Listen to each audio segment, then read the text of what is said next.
Okay.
Hi, April.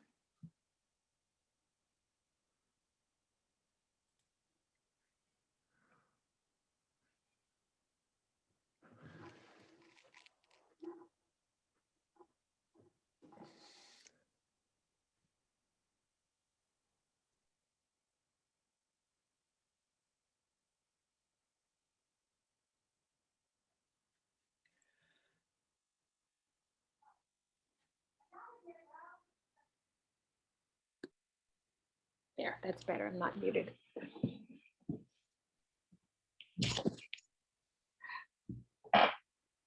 Ay, what a wet, yucky day out there today. I know, though, the mildness is so welcome. It is. It is. I've loved the skiing, but I'm glad I got to rest. It's too much. Where do you go? Out behind our house, up off of Montague Road, Jeremy Kellogg has taken John Puffer's old, what I'm not even sure what you call it, but he's graded all the trails so that Oh, my goodness. like a Wow. cross-country ski center. Wow. Really nice. A lot of people out there, Yeah. Do you ski? Yeah. Where do you like to go? Well, it's funny, it's interesting living by myself. I find myself now, I used to just go off. And now though, I feel apprehensive about just going off No. because who knows where nobody would know where I am. So I went on yesterday, no, Sunday I went. Yeah, okay, well, I was waving around, so I didn't wanna Okay. make anyone nauseous. 1 second, I'm gonna, well, the hope is to move this over so I can see everybody largely. There we go. I'm gonna move my computer over. Okay. All right, everybody, how are we all doing? Shall we call ourselves to order? Already Yes. making everybody nauseous. I apologize. Not the intent.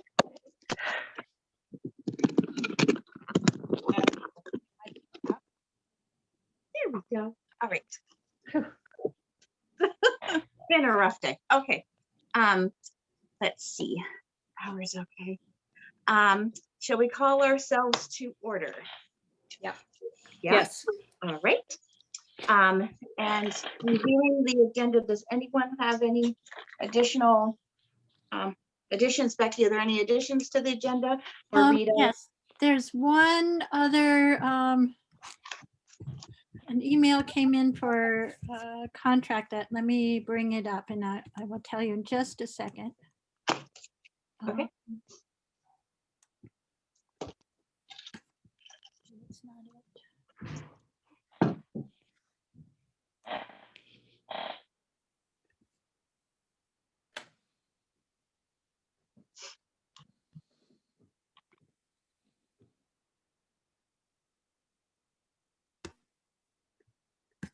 Sorry.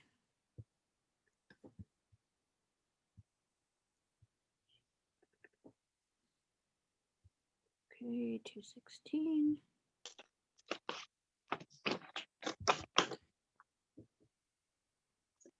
Okay, this is a contract for OSRP, which is the open space plan from the regional government, regional council of governments that I will send out to everyone. What has happened is Penny Jakes needed to fund an interim amount of money for $2,000 to keep her going on the open space plan. FERCog has written the contract for that amount of money. Okay. She has gotten the funding by going to the finance committee, and they have made finance committee reserve transfer for this amount, and the contract is coming to you. Okay. And I will forward that right now. All right. Sorry, we just got the contract yesterday. That's fine.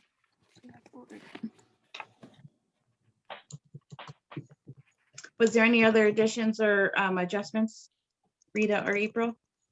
No. No. No.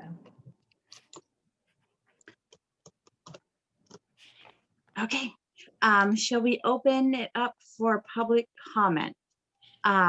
Is there anyone here for public comment? Please raise your hand in the video. Okay, Michael, Jeff, did you have any public comment, Jeff? Yes. Yeah, well, hold, you need to unmute yourself. Michael, you first, and then we'll go to Jeff. Okay. So I just want to respond with 2 points on my 2 emails. So the first one is the one from yesterday, just in terms of the select board, through the town administrator having discussions about special permit and the developer. And I just wanted to emphasize that in my personal opinion, as one planning board member, it seems highly inappropriate that there's an exchange of emails between the developer and the town administrator asking what are the challenges to the developer. It's solely a process for the planning board. There haven't been any proposals submitted yet. And the whole purpose of having a hearing is so that we can review what they're proposing, then evaluate it, make a decision. And so to have the select board and or the town administrator doing something in advance of a submission seems inappropriate and sort of going outside the process. If they have questions, I would suggest that, like every other time, they can just contact Deacon as the chair of the planning board. And Deacon can figure out how to handle it, whether a one-on-one or bring it to a meeting. But so I would ask that, I was gonna say, the select board had asked Becky to gather some information for us. So, and we plan on responding to your email in writing in more specific to the points that you made. okay, So great. We'd love to do that. Okay, I mean, I'm not necessarily saying that Becky did it without your guidance, but I think that if, whether you guys are doing it or Becky's doing it, on your behalf, that it really is a planning board item, and that's sort of our specific realm of responsibility. In terms of the second email that I sent on Friday, the first one about the February 25th meeting, I'm highly concerned about that meeting. I do strongly suggest that or request that Donna be at the meeting as town council. I understand that it's been framed as non-binding, but I think having a lawyer there to talk about it, a couple of points about it. There's no urgency to do this as far as I can tell, because there's no project even submitted, much less approved.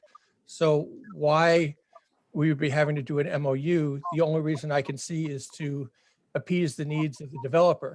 And it's not really, in my opinion, it's not the town's responsibility to mitigate risk for a developer.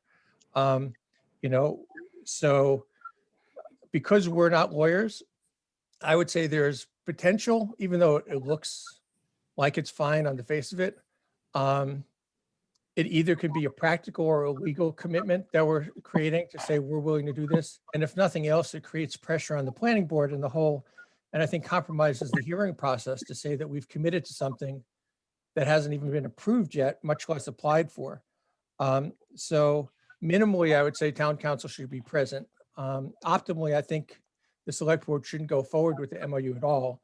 And then the last thing, having lived through the last process, I don't see why there's an urgency to have pilot discussions. The developer in the email said it's not too early to do it. Well, I would argue that in fact it is too early. There's no proposed projects. There's no approved projects. So there's plenty of time to have discussion. The only reason I would say there's reason to talk about a pilot is all of a sudden it puts dollar signs in front of people's faces and it says, oh, we can make this much money, which again compromises the hearing process. So why put money on discussions on the table when an application hasn't been proposed yet? It seems like there's no urgency whatsoever. And then lastly, not connected to those two, just an observation. On the agenda, it says at 5:45, shoots select board discussion.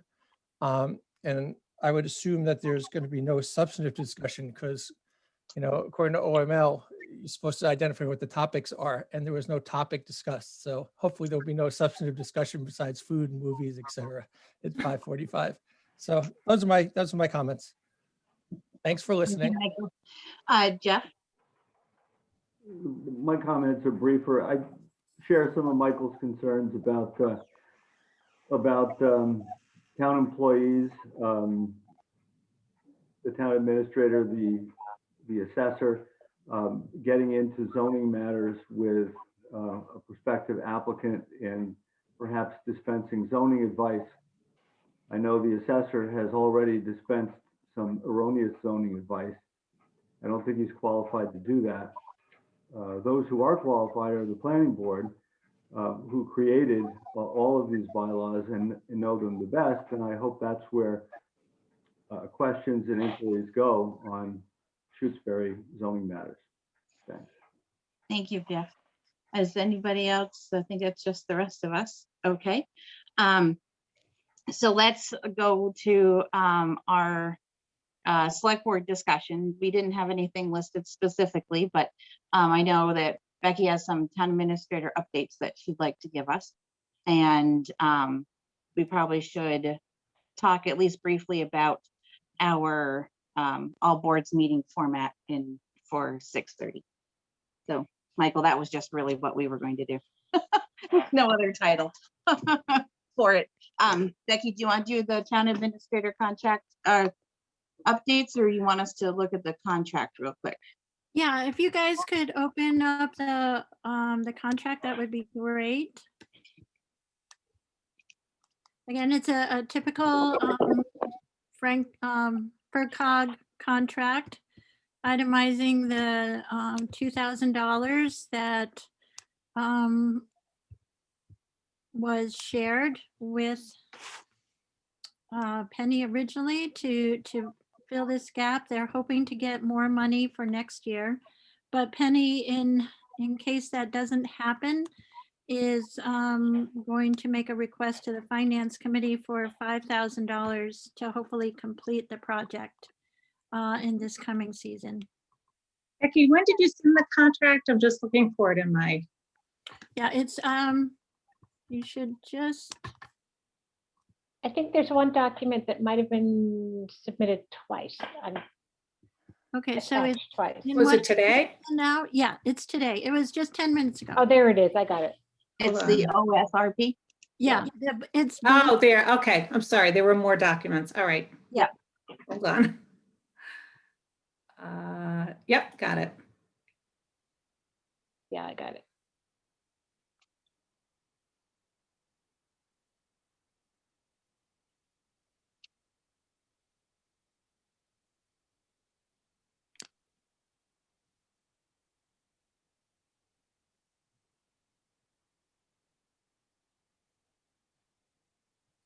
So Becky, we already had money from FERCog to do this, right? So this is just an additional Yes, they have- $2,000?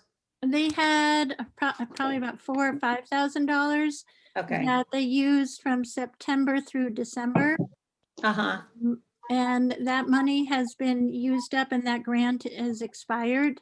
okay, They did not have any other funds available. So that's why they made this, they told Penny to keep things going, they would need $2,000 more. right, okay. And she did go to the Finance Committee. And She that, first came to the Community Preservation Committee, just, right, and that And was it was not not an eligible cost, right? in Shutesbury, yep. Okay. So it looks like a fairly standard contract. There's And a the- pretty straightforward s- about services. And the scope is really around public participation, looks like. Doing a survey. Mhm. Okay. All right, I'd make a motion that we approve the contract with Franklin Regional Council of Governments I'll for the second open that, space work. and I'll second that. Okay. Any further questions or discussion? All in favor? Farrell, I. Stein, aye. Makepeace, Neil, aye.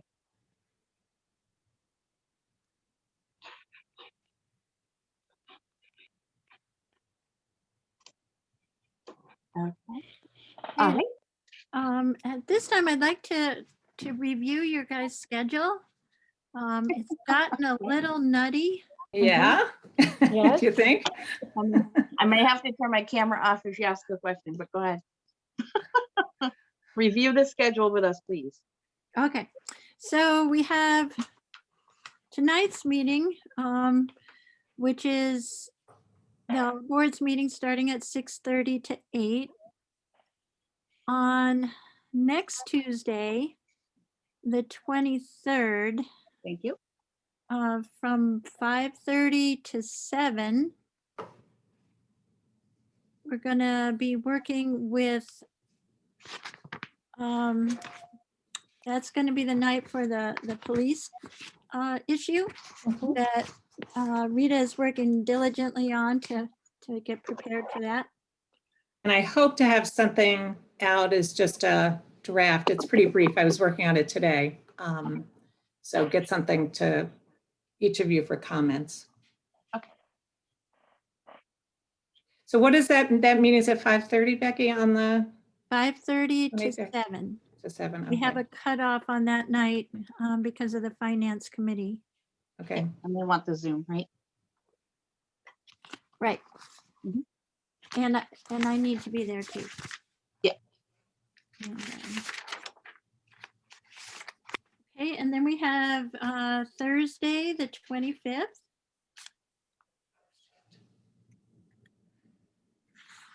Okay.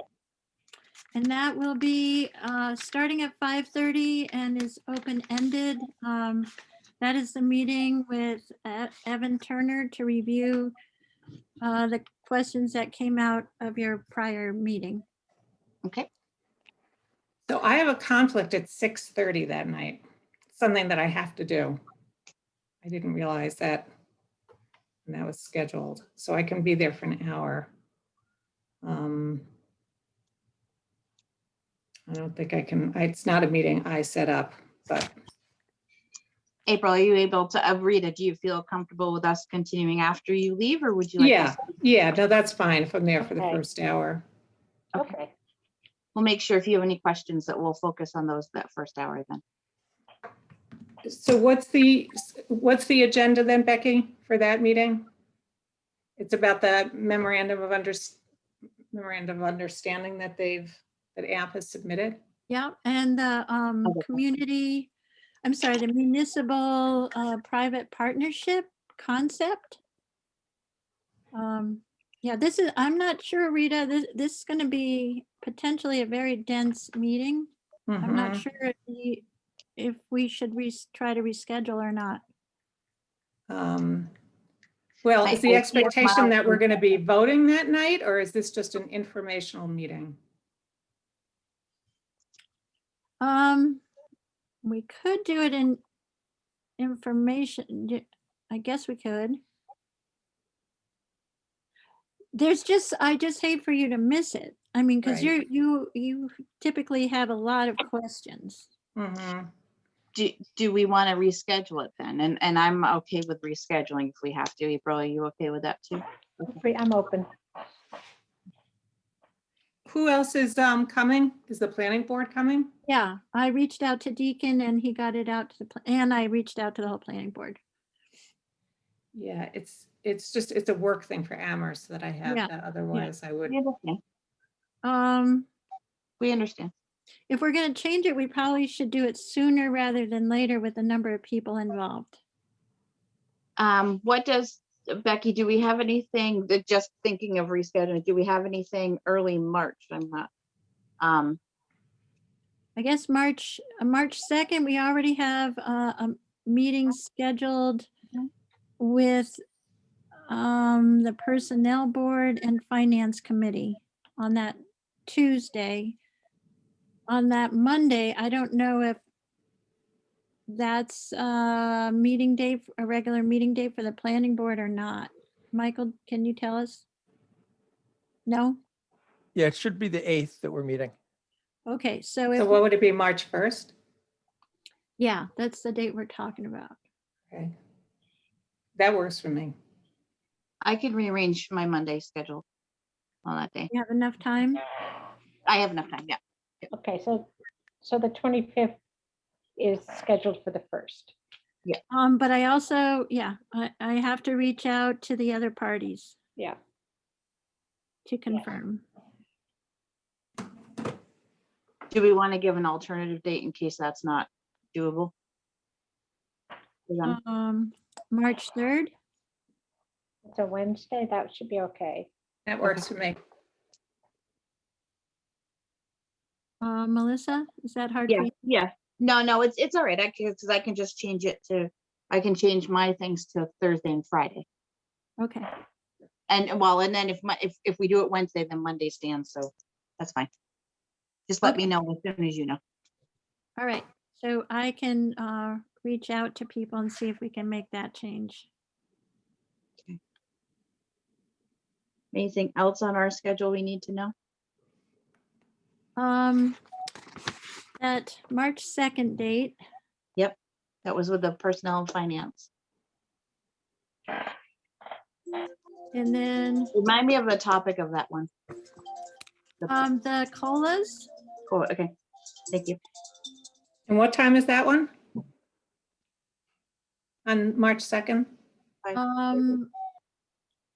March 2nd, I guess we don't start till like 7, Okay. Okay. unless something drops in earlier. Actually, no, we have a regular meeting and then meet with them. So it starts at 5:30. I'm sorry.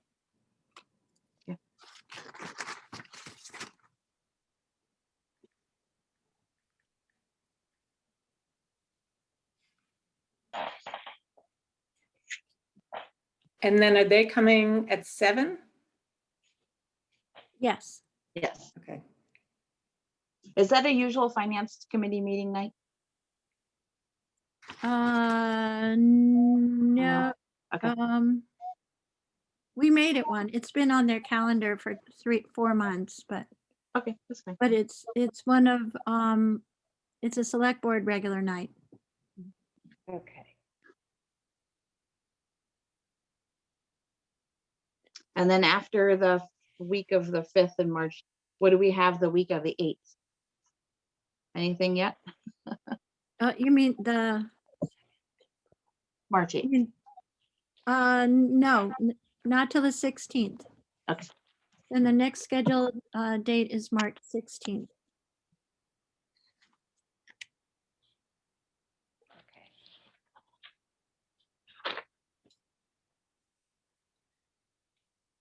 So that leaves plenty of open spaces to schedule more meetings.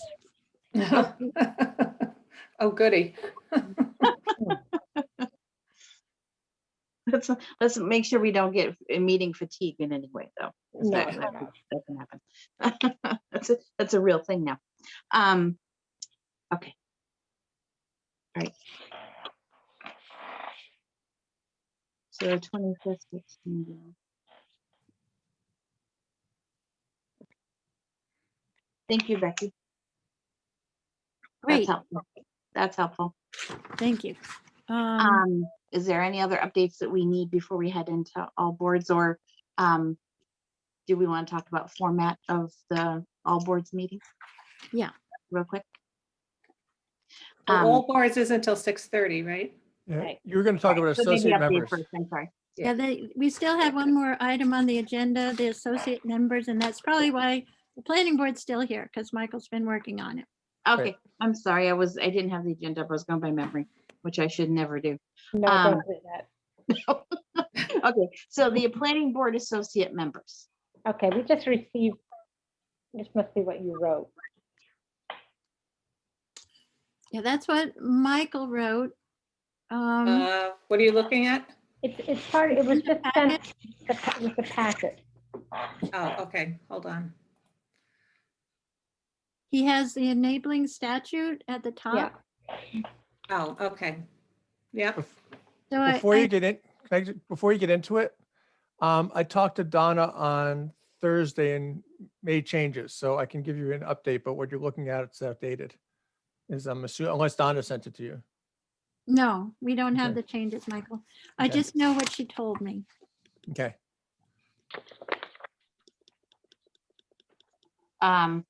So did you want to review the changes, Michael? Yeah, when you're ready, I mean, Great. it seems like if Yeah. you have questions, do you have questions? And then I can make sure I respond to them as I go through them. Or I'll just walk through it. Yeah, walk Yeah, through I think walk through it. Okay, I think the thing that is most concerns the select board, and it directly relates to what we talked about last time when I raised the question, was what's the process? What bodies are involved? Basically, do we do a joint appointment, or does the planning board do it? The version that you're looking at, I think, tried to create a middle ground where we basically asked the select board if it wanted to be involved or not. And Donna clearly said that that won't pass muster with the AG, that you have to have a definite process. You can't have an either or process. Mhm. And so what we ended up doing, and she supported, was that it sort of replicates two different precedents. So the way it's written now is that the planning board will recommend individuals for appointment. And then the select board and the planning board will jointly do the appointment. And so it replicates the process for all non-elected committees at this point, so that, you guys asked all the committees, who do they recommend for appointment? And then June, you do the appointments. So it replicates that process where the planning board would make the recommendations. But then it also replicates the process for filling a vacancy on an elected board, which is required where, what we did a couple of months ago, where we jointly did the appointment. And, you know, I asked Donna, I said, is that going to be a cumbersome process? And she says, not at all, because we can forward names for a recommendation at any point. And then in June, when you do your regular appointments from the list that Linda generates, we just have a quorum from the planning board present at the same time. And when you get to the planning board associate member appointments, we just jointly do the appointments.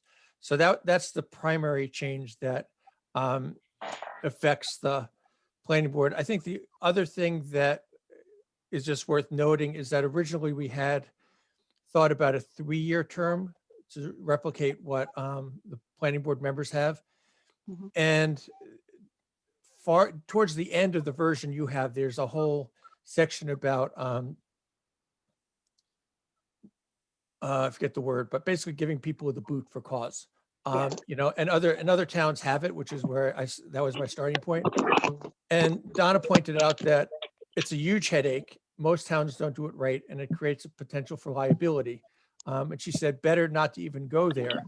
And so what we ended up with doing is that if you have a 1-year term, then if there's someone who is not showing up or isn't a good fit, or for whatever reason ends up not being an appropriate associate member, they're only serving for 1 year. And then when the term is up, you don't have to provide a reason for not renewing. And then the renewal process is similar to what I described, that in June, we would forward or not forward names for the planning board and the select board to jointly appoint. So renewal is the same process as the appointment, the original appointment, where in June, we would come together as 2 committees and do the joint appointment. So those are, I think, the 2 things that are mostly relevant. The other things are more internal to the planning board in terms of participation and she did, I will say, Donna really liked, she was pretty effusive, which made me happy. There's a paragraph at the beginning about the planning board creating a process where we'll broadly make the opportunity available to Shutesbury residents. She liked that because that means that it really, people in town would know about it. So those are the highlights, as I think it relates to the select board. But if you have any other questions, and I didn't send you this because we're going to discuss it at the March 8th meeting, and there might be tweaks, but the idea is I don't expect there to be really substantive tweaks on March 8th. And then at that point, we were going to send it to the select board for consideration to put it into the warrant. And, you know, Donna's already seen one reiteration. So we had a conversation, I rewrote it, I sent it to her, she sent me back thoughts. So we've gone back and forth twice. Okay. So ultimately, this is not an elected position. This is an appointed position. And you may or may not, the planning board may or may not choose to continue to have associate members. Well, Donna pointed out, she said, you know, for small towns, it really makes sense to have associate members just for the reason that we're running into, you know, that people are not available or have to be recused or something. So I think her thought is we should have them filled, but you're correct. I mean, they're appointed members on an elected board. Okay. It's a variation on the ZBA, which is all, they're appointed, but it's that same idea. Yeah. Okay.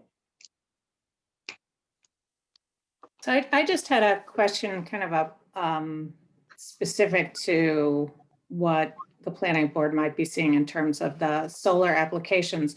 So if the developer submitted, or actually it would be any application, not even just the solar. If a developer submitted multiple applications at one time, so solar might be an example. Right. Do you have to recuse yourself from all of those because it was submitted in one package, or are they taken one by one and therefore it's only when on the butter? Yeah. Yeah. Participation is based on each application. Okay.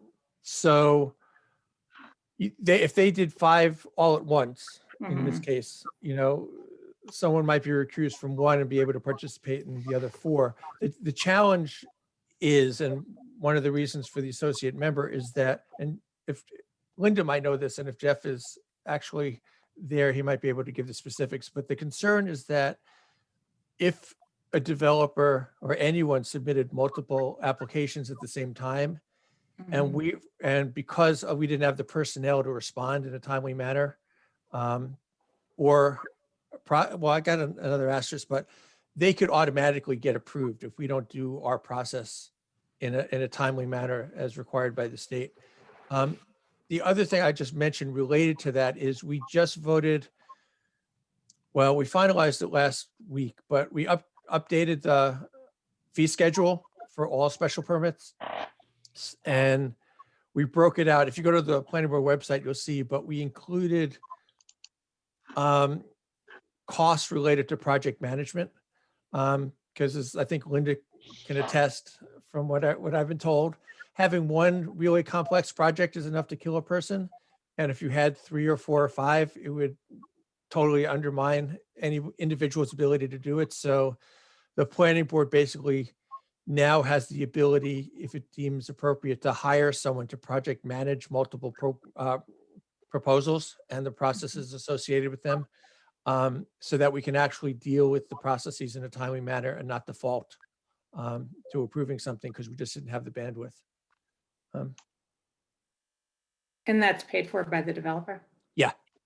Isn't there a state statute regarding that professional? Yeah, services? I can't remember what it is.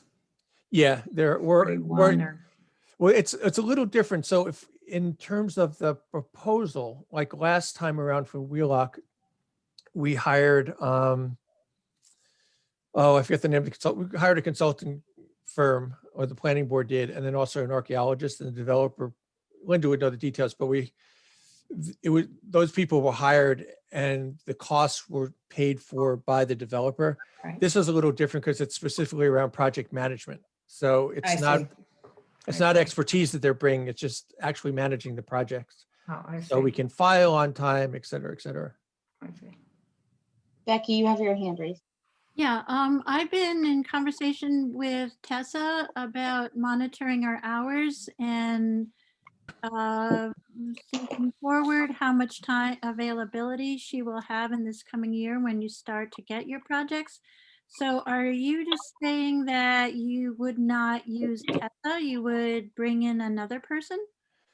What we're saying is that if Tessa can't do it, like if we get 2, maybe she can juggle 2. I mean, I would actually defer to Linda to sort of give real life experience, but the sense is we could have 1 submitted 1 month, 2 submitted the next month, another one submitted the 3rd month.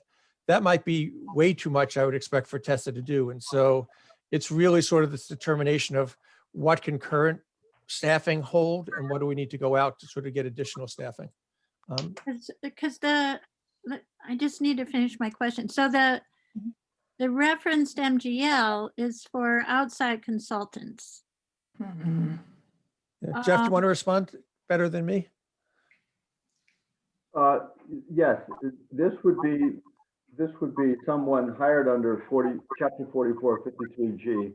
No, You can't. no, excuse me, No. this is Linda, and 53G is for peer review. It's I'm not quite done yet here. Sorry. Sorry, It would be for a consultant to work in the capacity of a town planner, not a clerk necessarily to the board, not an engineering consultant, but like what a town planner would do for a planning board with those applications.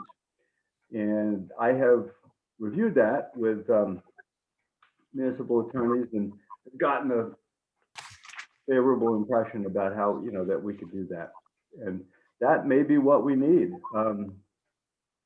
Not necessarily just heaping more stuff on Tessa, but actually getting someone who has town planner experience, knows how to juggle and manage multiple projects before a board, and provide that kind of support. That's what we're talking about. And of course, if part and parcel of that would be zoning review. Reviewing those projects against our town zoning is only a certified planner can do, and making recommendations back to the board. So does this fall under 53G or not? I believe it does. Linda, you look like you have questions. Go ahead, Linda. If you have a question, go ahead. Just unmute yourself. Well, I can only attest to what my experience is, that chapter 44, 53G is for to hire a consultant to do peer review. But that's just my experience with the Conservation Commission and prior use of 53G with the Planning Board. The Conservation Commission specifically adopted 53G for peer review. so I'm not sure of the statute, but as the starting point, I looked at statute.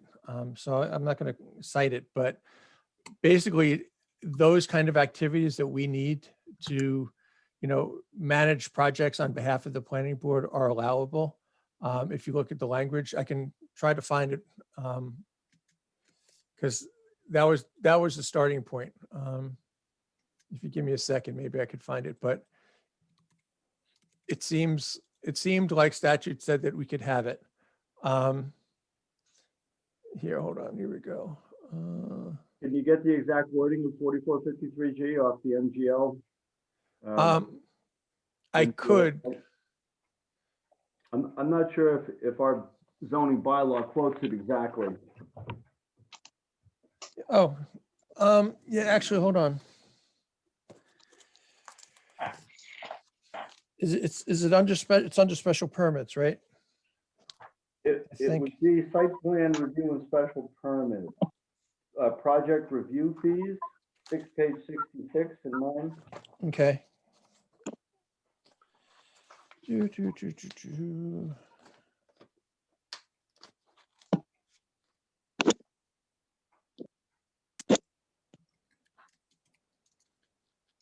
Cover the reasonable cost of reviewing such application. So that would indeed be what a town planner would do. Such Yeah, costs may include staff costs or consulting fees covering planning. So that's what we're talking about. Engineering, environmental analysis, wetland delineation, legal review, and other professional and technical services required for a proper and thorough review of the application. So this would come under that planning category. Right, that's.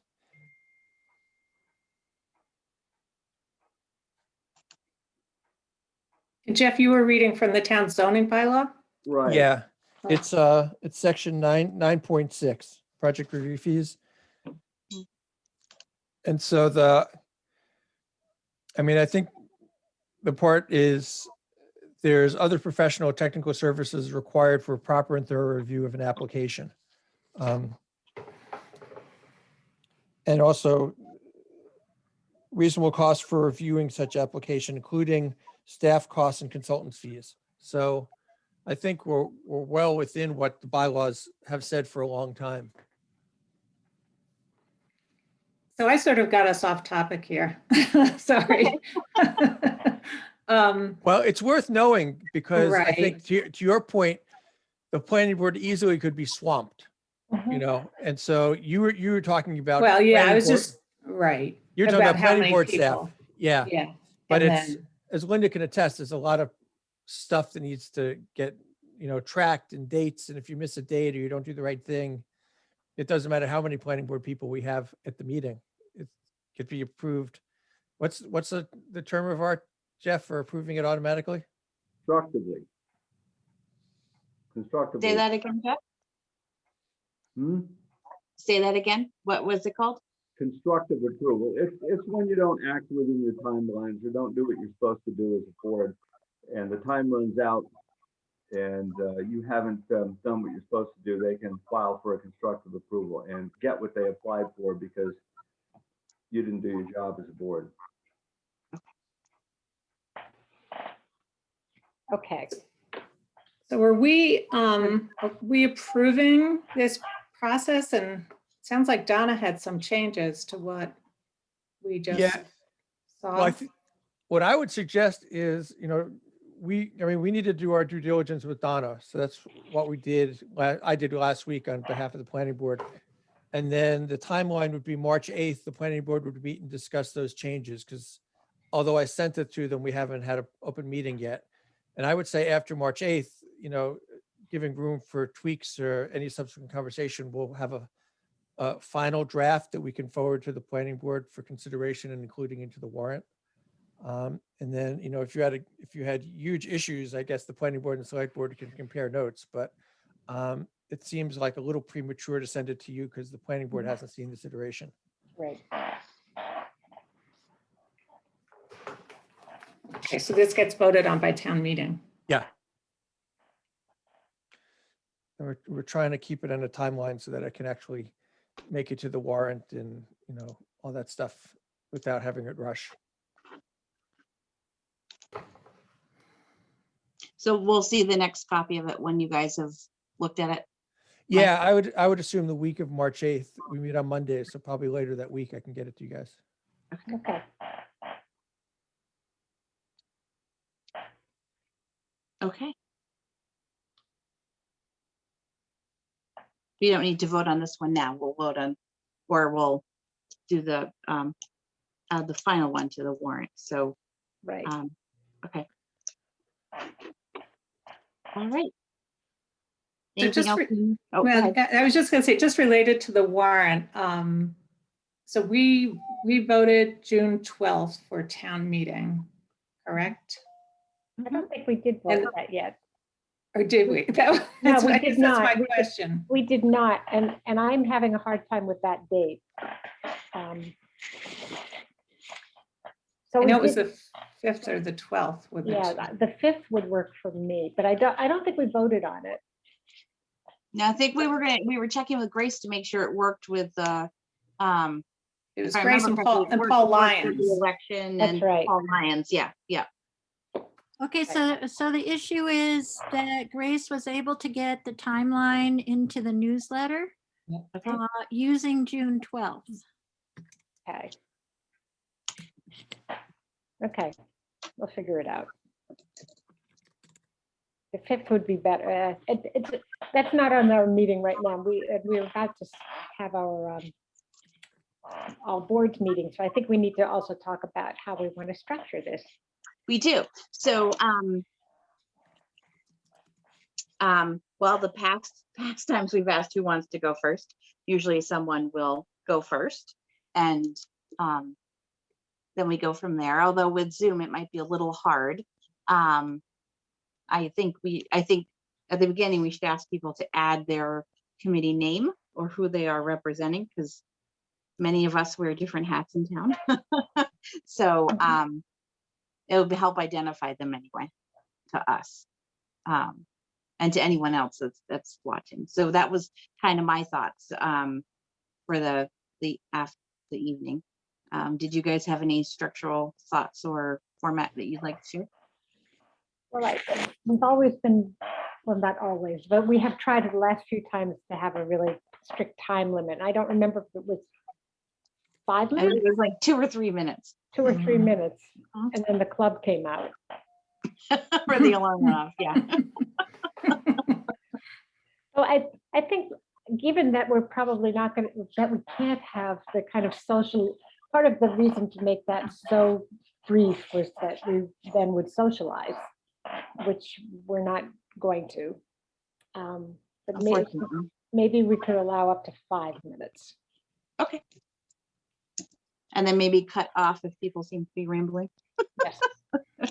Yes. Yeah.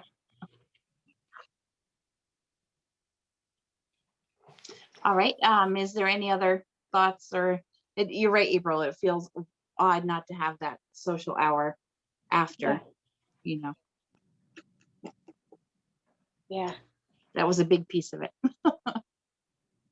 Yeah, that really was. I have had, Melissa, people have been requesting that you deliver donuts. If they, know, that was funny. That was funny. A thing that that we've done at Amherst College when the students come back was they were delivered a test at their house to take before leaving to come back to college. So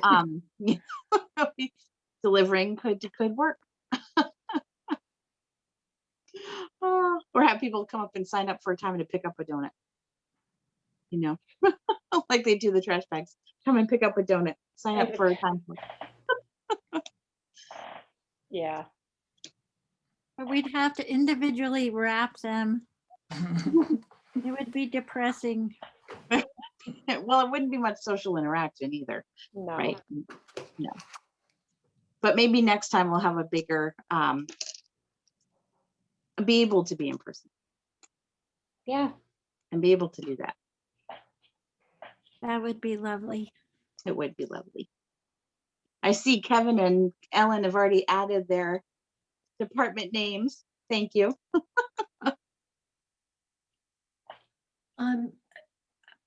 I have a couple of small things. Small Sure. things. Go ahead. One, I didn't know, I wondered if you've had a chance to go into town hall and sign the ABCC form. If not, it's okay. I'm just checking. I think I did after the last meeting, but I will check since I'm up here. Okay, thank you. And the other question I have is that usually I, write thank you notes for you. And I was wondering if you wanted me to write one for Dan? Or Yeah. want to do it yourselves? Good question. I feel like I think we could do it ourselves. Yeah, I do too. I'll volunteer. I'll draft that one. How's that? Sounds good. Okay. Thank you, Linda, for keeping us on track with that. You're welcome. And I don't know if you want to approve the 2 9 minutes tonight or wait. Oh, we can do that. Do we have a couple minutes? Do we want to approve the minutes? Sure. Okay. Do I hear a motion to approve the minutes from the 9th? So moved. So moved. And I'll Okay. second. Okay. Any edits or no? Okay. No. Thank you. All in favor? Carol, I. Stein, aye. Makepeace O'Neill, aye.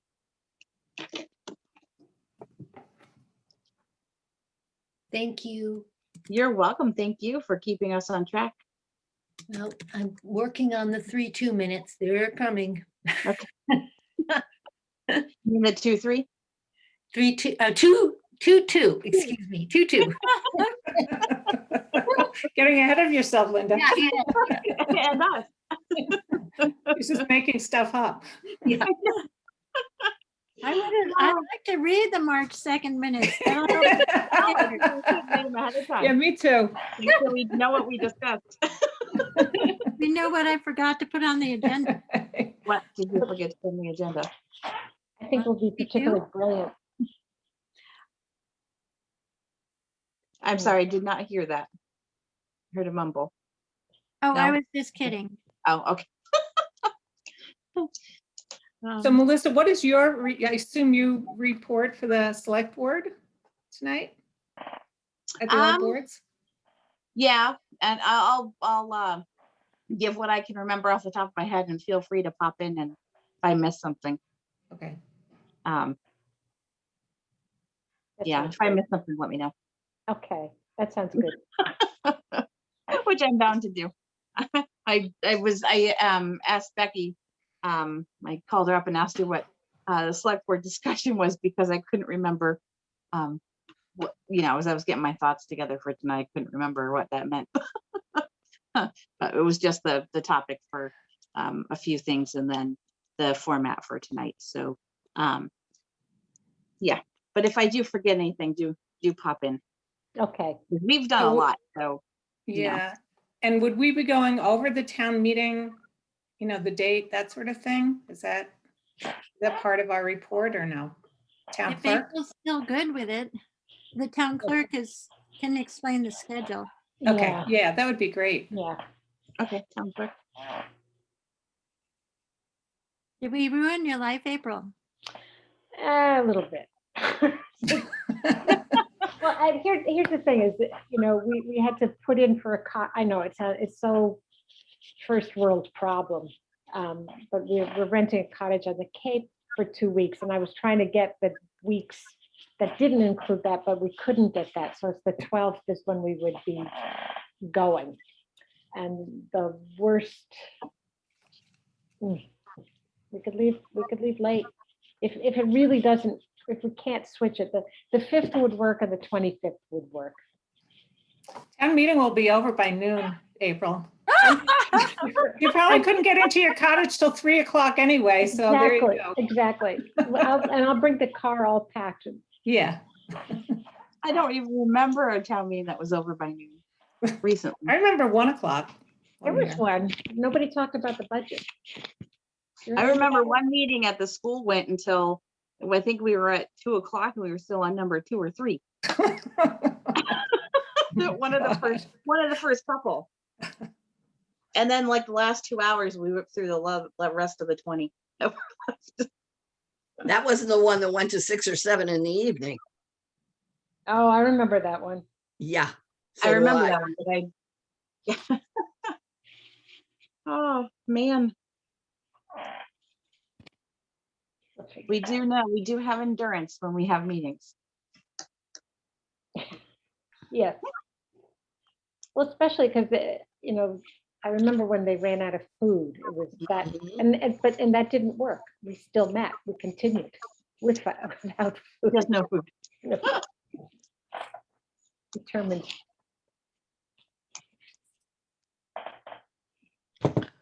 I just heard from my son that the pipes are just starting to unclog in his house. Oh, wow. In Texas. Chris's sister got the electricity at 5 o'clock last night, or no, 5 o'clock tonight. I'm sorry. Oh, thank goodness. What happened to his pipes? Oh, they froze. It's Oh, been, geez, of it's course. been 0 Texas. degrees Yeah. for 3 days, 4 days. Oh Oh, my God. Wow. And That's the crazy. electricity keeps coming back on, so they've been lucky that way. But Mm. it's an all electric house. And the water in Abilene, the water treatment plant lost power. And so the water is coming through, but you can't drink it because it Mhm. hasn't been treated. Oh, boy. Oh, I didn't. Chris's sister's in San Antonio. I didn't ask her. Oh, they did run out of water. Okay, so his water pressure is coming back, but it's really low because they're out of water. Yeah, if they can't do the water treatment and everything else, they probably have trouble pumping it from whatever they're pumping it from, Yeah. to the municipality. Oh, my God. So Texas is Texas is a mess. in bad shape. Well, so is Washington State. My son lives in Tacoma. They had 6 inches of snow. They don't know what to do with snow. Mhm. They never have that. And the cold. I mean, the houses aren't made to Yeah. have that cold. That's They don't right. have basements. A lot of them really aren't insulated. It's a horror show. And Yeah. nobody knows how to drive except for transplanted New Englanders. That's what Chris's sister and her husband got in the car yesterday, went for a drive, right? So they think nothing of it. They're from Boston, and they're like, yeah, we turned around and went back home. Where are they? They're in San Antonio. Oh, okay. Yeah. They've only been down there. This is their second winter there, I think. They went down a year ago in August. So Wow. Yeah. And now they're regretting it. well, they're laughing because they're like, if we were in Massachusetts, this would be no big deal. Right. You know? Right. So it's the experience of it being so cold and no electricity and everything shutting down, Yep. so. For what they see, what they feel is the minimal amount of snow, but for Texas, it's, like you've had 12 feet. They got 15 inches in Abilene. That's a healthy amount. Yeah, no, that is. I think Kim said they got about 6. So. For those who are just entering, we're going to have you add your committee or department name after your name on your Zoom so we can connect you with the right board or committee.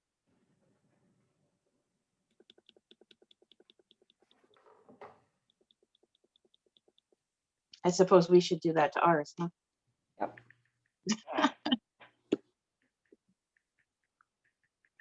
I'm not sure I can. With all this The host there, I instrument. don't really have room. Oh wait, I can do that here, can I? Oh, there I can. Great.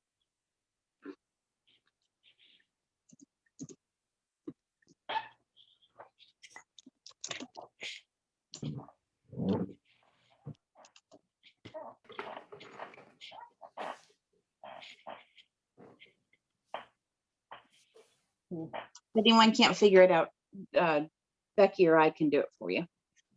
So I figured it out for the first. I'll do it then. No, I got it. I got it. I found it. Okay. I don't know if I trust what Becky comes up with a name for me. Okay, Jim, I'm definitely doing yours.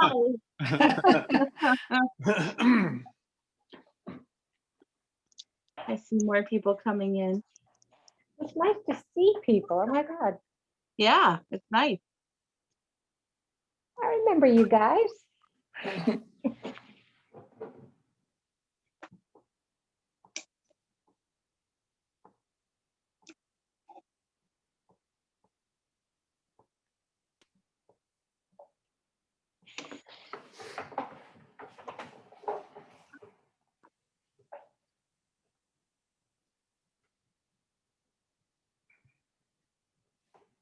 It's good to see everybody.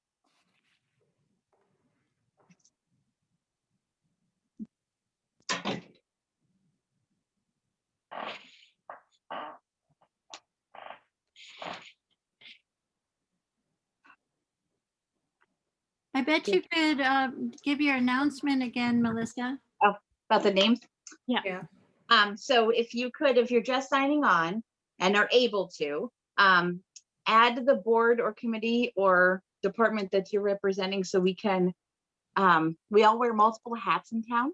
So if you could just let us know. If you have trouble, let me know. I can change it from our end here. So How do you add it? you should be able to hover over your name, and it'll say in the ellipse in the corner of your picture, it should allow you to say rename. Ah, okay. If it does not, let me know. Yeah. So if you hover over your picture, if you're on a phone, I'm not sure exactly how that works.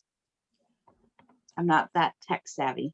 So I just did it on my phone for the first time. You go to participants and Okay. then click on your name, and then you can rename from there. Right. thank you.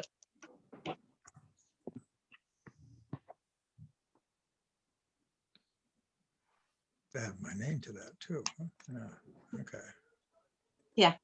If you'd like to, Gary. Oops, what happened? Where'd it go? If you hover over your picture, you'll see the ellipses in the corner.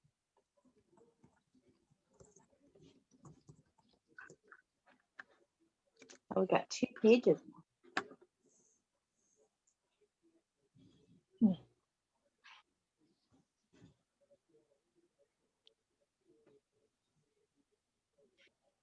There's no chat feature? No, we didn't No. enable chat feature, no. And I would say too, if you want to speak, please raise your hand visually in the camera so that Becky and I can keep an eye on who puts their hands up rather than using the raise hand function on the side. It's easier to see us, for us to see you waving in the cameras.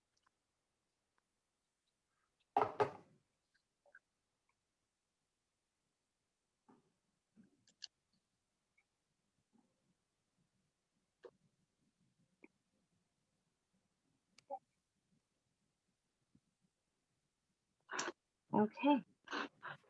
Shall we get started? Does anyone who has a committee with a quorum, if they would like to call to order, they can. No? Okay. It looks like FinCom has a majority, at least 4, maybe 5. So we have a Um, quorum. Do we have to do, Becky, go ahead. We typically don't do that. call quorums because these are not decision-making meetings. They're just informational meetings, and FinCom isn't posted for tonight. Okay. So we will not do that. I'm sorry, Becky, it's a habit whenever we have a lot of people. No, that's a good thought. Okay, well, welcome everybody to the first virtual all boards meeting.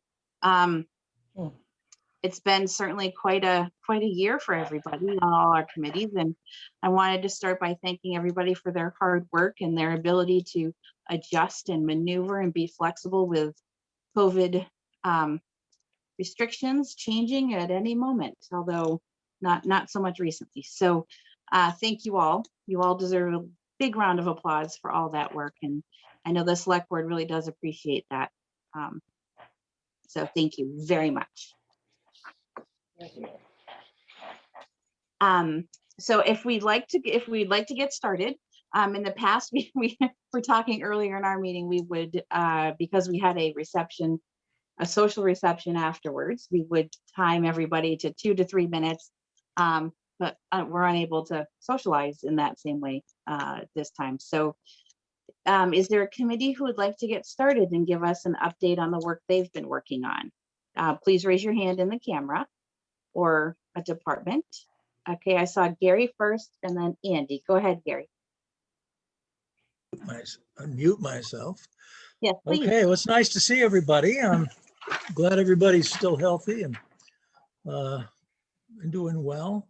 You know, we had a pretty good year in the Recycling and Solid Waste Committee, in spite of the pandemic. The bag distribution went fairly smoothly. It was a little cumbersome, but we were lucky that we had 2 sheds that we could utilize. We're hoping that I think it's not likely that we'll be able to go back to the old style of bag distribution in May. We won't be that far along with vaccinations, but we had a good one. There were some changes in the recycling rules. They're on the website, but I'll just read them out really very quickly here. Shredded paper will not be accepted in recycling. Aerosol cans no longer will be accepted, but clear plastic cups will be accepted in recycling, and clear plastic egg cartons, you know, the ones that fold over they'll be accepted. Pizza boxes, believe it or not, will be accepted even if they have grease, but not cheese, you know, stuck to the top or something like that. We received $2,800 from the DEP, and a lot of that, we got $500, which is sort of the automatic amount of money that towns can get, and that's a reimbursement grant. But we also got a good RDP, which is Recycling Dividends Program, because the Department of Environmental Protection finally agreed that our agreement with Leverett for use of the Leverett transfer station was a good thing, and that's something that they supported. So we got a fairly decent grant this year for this year. Our arrangement with the Leverett transfer station is excellent. We have a lot of Shutesbury residents who are participating, and as you know, about halfway through the fiscal year, we had already made up the amount of money that we pay Leverett for use of the facilities. So that's going really well, and it was great to have something like that available when we couldn't do our own bulky waste days because of the pandemic. So that worked out very well. We think that we will have a new recycling shed soon, maybe as early as next week, but that's coming along. A guy is going to start building it this week apparently, and it may be available for us soon, which will be great. Just a quick rundown of the statistics of trash and recycling in this last year. We recycled 197.44 tons of recycling, 92 tons of bottles and containers, and 105 tons of paper. So the total waste stream, we also disposed of 353.93 tons of trash. So the total waste stream and recycled materials was 551 tons and a bit. Recycled materials were 35.81% of the total trash or the total waste stream. We said for years that we think we could get it up to 50. We've come close. We've come up to 38, almost 39%. We'd love to see it get to 50. But we're actually, in terms of what's going on in the state, Shutesbury is doing quite well. So if you figure that you know we've saved $15,425 because we recycled instead of sent that stuff to the trash. And last but not least, it looks like the Leverett Co-op will start selling Shutesbury trash bags soon. I'm going to take some bags down on tomorrow and have another conversation with John Calhoun, who's the new manager of the co-op, and he seems eager to get it going again. It's a good service for the town, and it also brings customers in, to the co-op. So that's it. Pretty good year. Thank you very much, Gary. I saw Andy, ZBA. Hi, everybody. It's nice to see you again, if only virtually. You'll have to forgive me. I've got the 3-year-old twins are in the other room, so I'll try to keep it, quiet, but one never knows what will happen. And so I'm on the Zoning Board of Appeals. I think it was going to be a nice, short and sweet report out.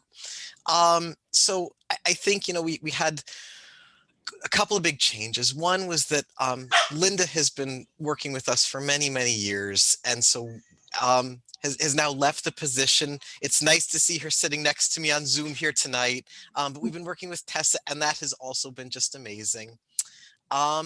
This year, the zoning board sort of shut down for a little bit in some ways because of the pandemic. Not many people were looking to do things.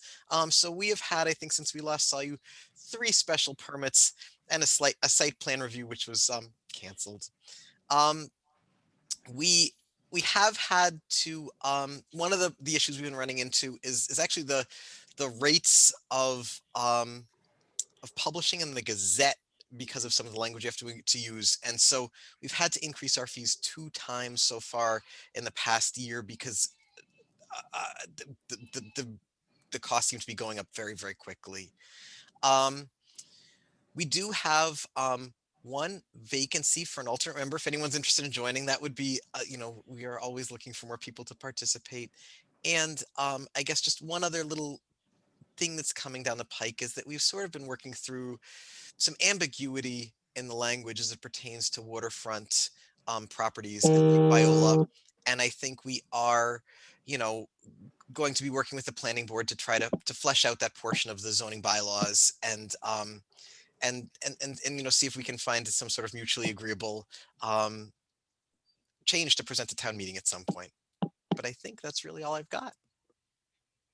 Okay, we'd like to take a moment to introduce Tessa to the group. Tessa, where are you? Can you unmute for us? There you are. Hi. This is Tessa Dowling. She is our land use clerk that has stepped into Linda's shoes on the ZBA, correct? Right? ZBA, Planning Board, and Conservation Commission, yeah. Well, thank you and welcome, Tessa. This is a select group of all of our boards. So this is who you're doing work for. And so thank you very much. Thank you. It's nice to see some faces that I haven't met yet because town hall is closed. So good to be here. Hopefully one day you'll meet everybody. Okay. Is there anyone else who would next person like to go? I see Liam's hand up pen. Let me just check. I have 2 pages here, so bear with me. And then Michael. Okay, let's go with Liam first and then Michael. All right, hey everybody, my name is Liam. I've been on the commission. I started going to meetings in late 2020 and was appointed, or late 2019 and was appointed in early 2020. And recently, when Penny Jakes, the longtime de facto chair and chair for COVID, stepped down in December, I was appointed chair. So, and also, as mentioned, Linda has left the land use clerk position and Tessa has stepped up. So we're all learning a lot very quickly at the commission. I think I am, besides Robin Harrington, who's been on the commission since late December, I am the one who's been on the longest, and I've only been on a little over a year. So it's nice to meet everybody, if only virtually. Hopefully we'll meet again in person soon. So I guess the major things that have come through the Conservation Commission this year are ANRADs from W.D. Coles. So ANRAD is an application that essentially proposes wetland lines on a piece of property. Coles has submitted 6 of these. And right now there are no actual projects before the commission. We're just reviewing the wetland boundaries. And to do this, we hired a peer review wetland scientist named Emily Stockman to go out with the folks from the environmental consulting firm who did the original work. And there's been a lot of revisions on the parcels. The parcels, there's 2 or 3 now around Pratt Corner West. There's one on the east side, just south of the Wheelock Tract, one on the west side, and one on the south side, kind of near Atkins Reservoir and Poverty Mountain. Then there's one on Baker Road, Montague Carver Road, and one on Leverett Road. That one's called Leverett West. So currently we've issued 2 ORADs for Pratt East and Pratt West, and that ORAD essentially confirms wetland boundaries legally for 3 years. And we're likely going to be issuing another permit or another ORAD for Baker Road at the next meeting. We got pretty close and we're pretty satisfied with the boundaries. We're just waiting on some revisions from the original environmental consultant. And the other 3 applications are kind of under various stages of review as we either wait for Emily Stockman's field work to commence in the springtime, or we wait on other reports from TRC, who's the environmental consulting firm. So that's been really what's been keeping the commission very busy this year. Beyond that, we also had a notice of intent for the Locks Pond Road culvert just below the dam at Lake Wyola. We reviewed that over the summer. So currently the metal culvert that will be replaced due to corrosion and scour downstream is going to be replaced in likely summer 2021, although we're kind of waiting to hear back from the engineers. But we issued an order of conditions for that project, and that's likely going to happen in summer of 2021, pending conditions and commission approval. Beyond that, there's been lots of septic tank replacements and tear down rebuilds along the lake. And then we also, this is a bit, it doesn't have to do with the Wetlands Protection Act, but Penny Jakes also applied for funding through the CPA, the Community Preservation Committee, to do a trail assessment of Southbrook Conservation Area. So hopefully we're gonna kind of assess the existing trail network, get it mapped, kind of see if we need to do any reroutes around any wet areas. And that's been something that Penny's been thinking about doing for a long time. So I'm excited to kind of see that play out. And for more information about our year, Penny composed an annual report, which will be posted on the SCC section of the website once we approve the draft. So that's really what we've been up to. It's been a very busy year. Meetings kind of went from like 1.5 hours when I first started to 2 to 3 hours now with a lot of the business that we've had coming through. So it's been a big learning curve and I'm happy to be here. So that's it. Thank you very much, Liam. Michael. So Michael DeChiara, Planning Board. I'll round out the Land Use Committee section of the meeting.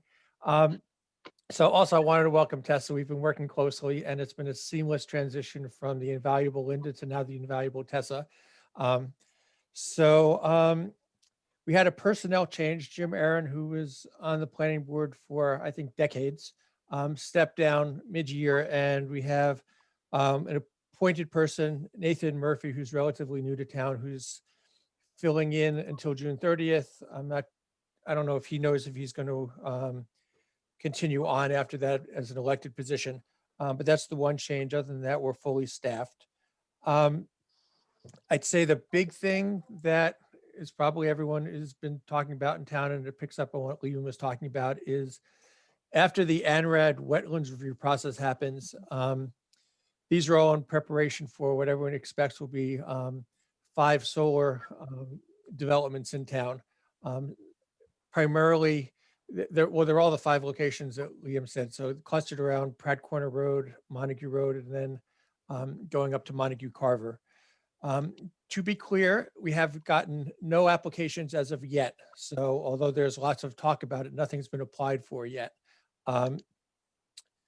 One of the things we're doing internally that will come before town meeting is planning boards are allowed to have up to 2 associate members.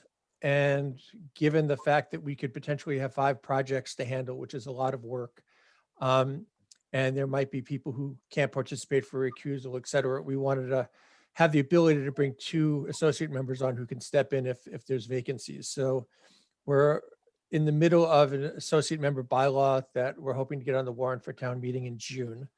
The other thing I would say just about the 5 solar proposals is that when they're submitted, they'll all come under the new solar bylaw that we passed this past June. That's that. The other 2 things I'd mention quickly, we also just last week updated the fee schedule for special permits related to planning board. And we used as a baseline what the ZBA was using, but it's been revised. It's on the website. And then lastly, this is sort of out on the horizon because I can't imagine we'll have bandwidth for it, but it's worth noting. The town got a municipal vulnerability preparedness grant somewhere in the last year from the state, which is to prepare for climate change. And we're having some conversations about how to integrate municipal vulnerability preparedness into our master plan.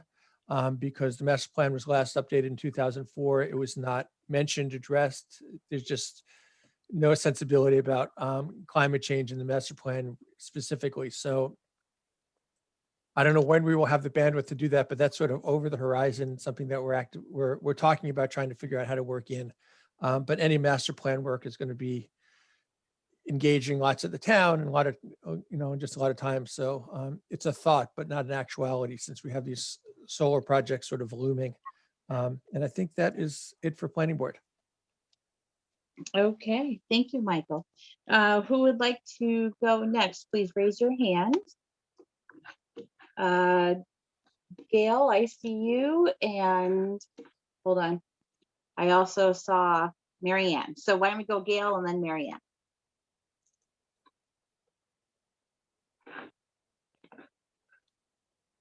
Gail, you'll have to unmute yourself. That would help, yes. There you go. Thank you. You're welcome. We've taken on, this past year, the web committee has taken on basically 2 points in its mission.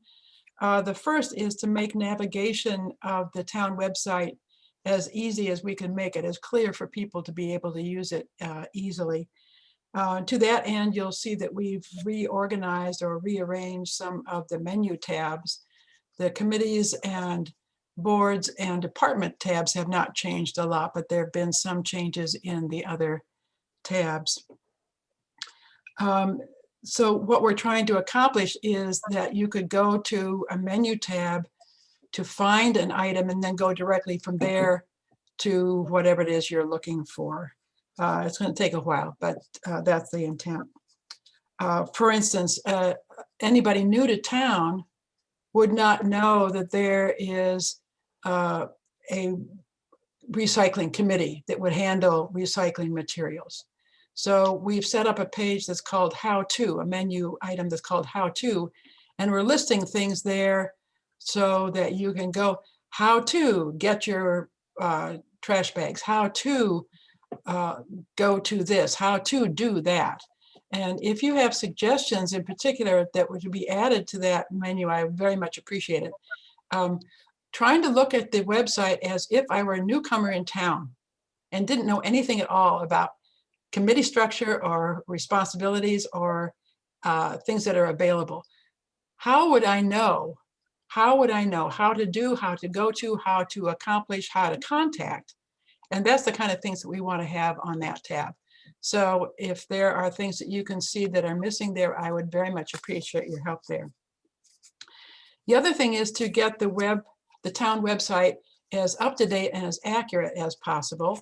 And for that, we need your help, because you and committees and departments, we're going to have memberships that are changing, and you cannot do that on your own on the web pages. So you need to tell the web committee that somebody's gone off, somebody's come on, somebody's been made chair, Liam, and that should be cited or changed on your committee webpage. So send an email to the web committee with that kind of information.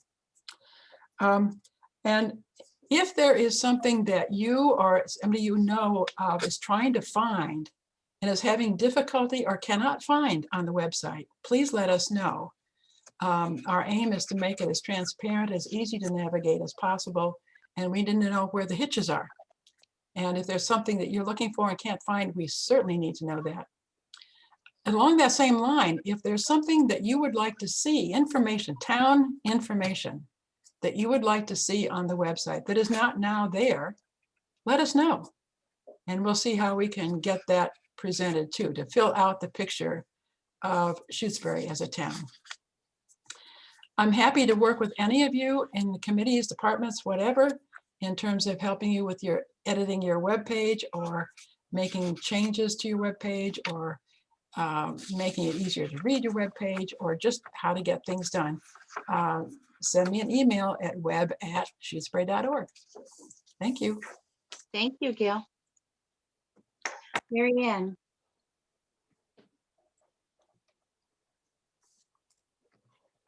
You'll have to unmute.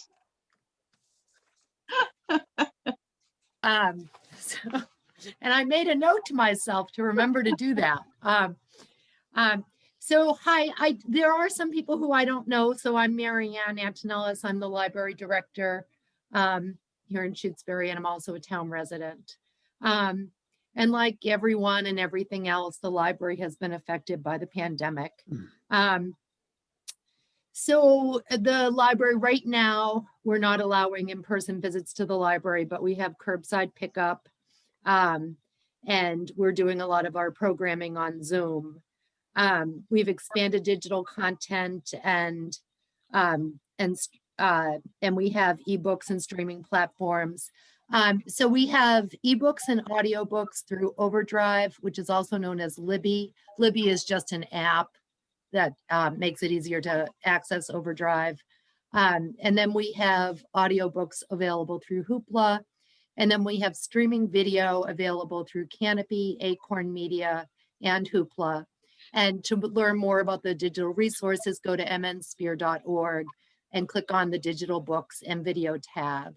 And our physical collection has always been available through curbside pickup since the pandemic started.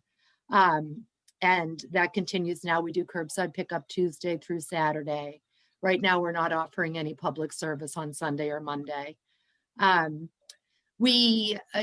Opening plans, we're watching the cases and the variants and the vaccination rates and thinking about ways to allow in-person visits that work a little better than when we tried it before. And so we're hoping that we'll have in-person visits again soon. And in the meantime, we're thinking about finding ways to make the collection more accessible. Some people are really good at searching the online catalog and finding things that they were looking for that way. But other people don't find that to be as useful. So we have a tool called Wowbrary, which is a weekly newsletter that lists all of our new stuff. You can sign up for that on the website. And then most recently, I've been creating Padlets, which are online bulletin boards. And so I've been taking specific areas of the collection and putting them into these online bulletin boards. And those are also a tab on our website. We still have lots of fitness classes. We were doing lots of fitness classes before the pandemic, and we're doing them online now. the fitness classes, we're in the second year of an LSTA grant, which is a Library Services and Technology Act grant from the Institute of Museum and Library Services, administered through the Board of Library Commissioners at the state. And that's paying for a lot of our strength training classes right now. And then the classes are just so popular and so well attended that I wanted to add a new beginner's strength training class. So I got a grant from the New Salem Academy to do that. And so we have a beginner's class on Thursday afternoons. If you haven't tried our strength training classes, I really recommend trying that one first. And then thanks to a partnership with the Council on Aging, we're able to offer weekly yoga classes. And starting next week, we're going to start a second series of Qigong classes.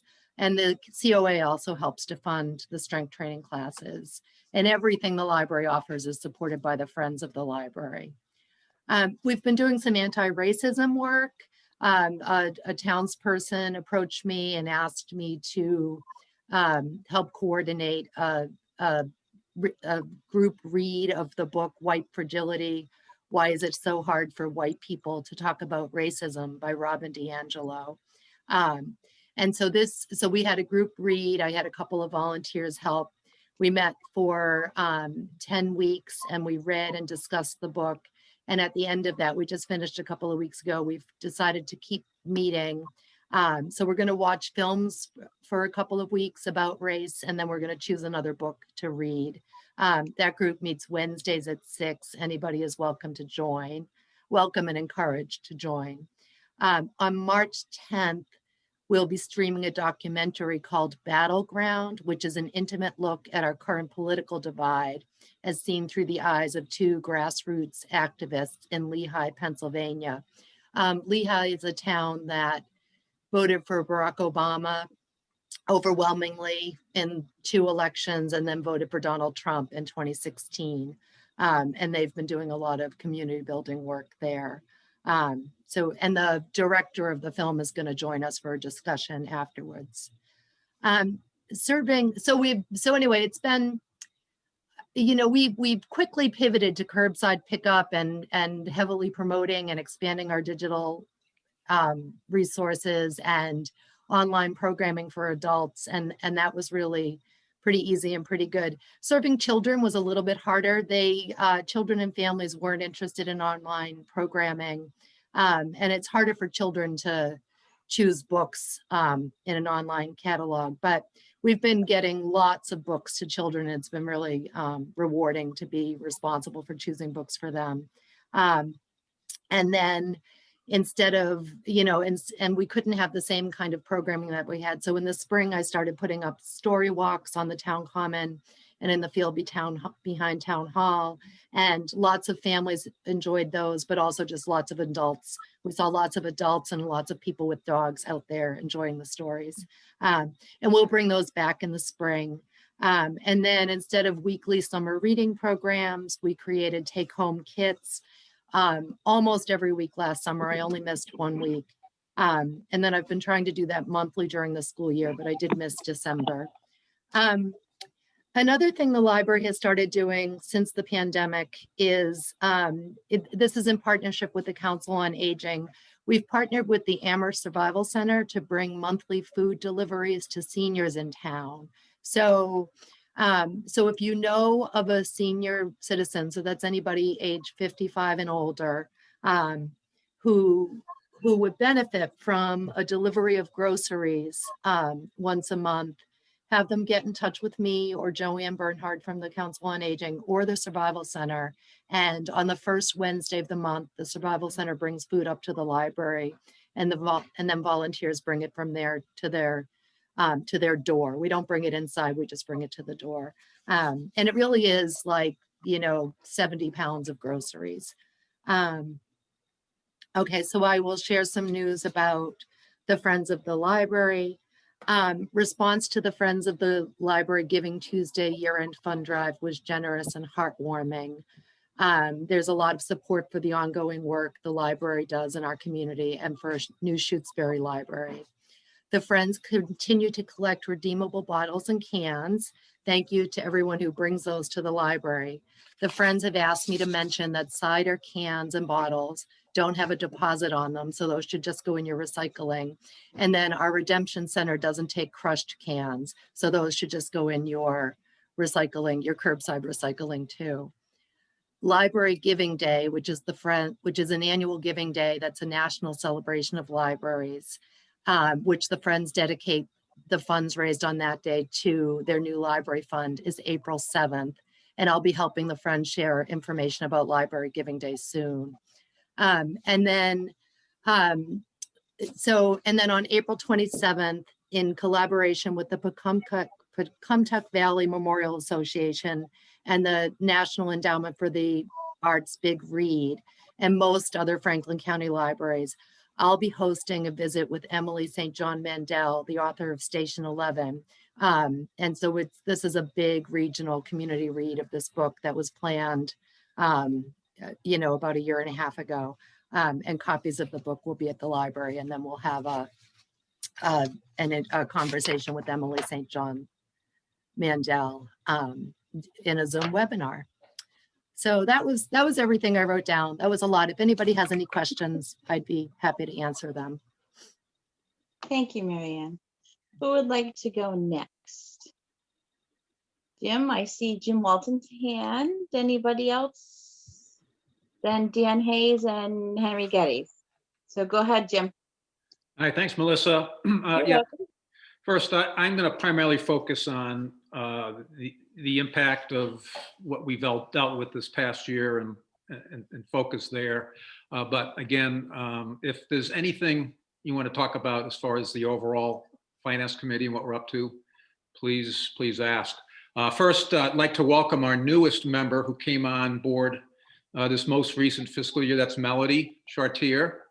We also coming on board at the same time was George Arvanitis and Susie Mosier, and they both have had some prior experience with the Finance Committee as well as lots of other experience in town. So we welcome the new as well as the experienced members.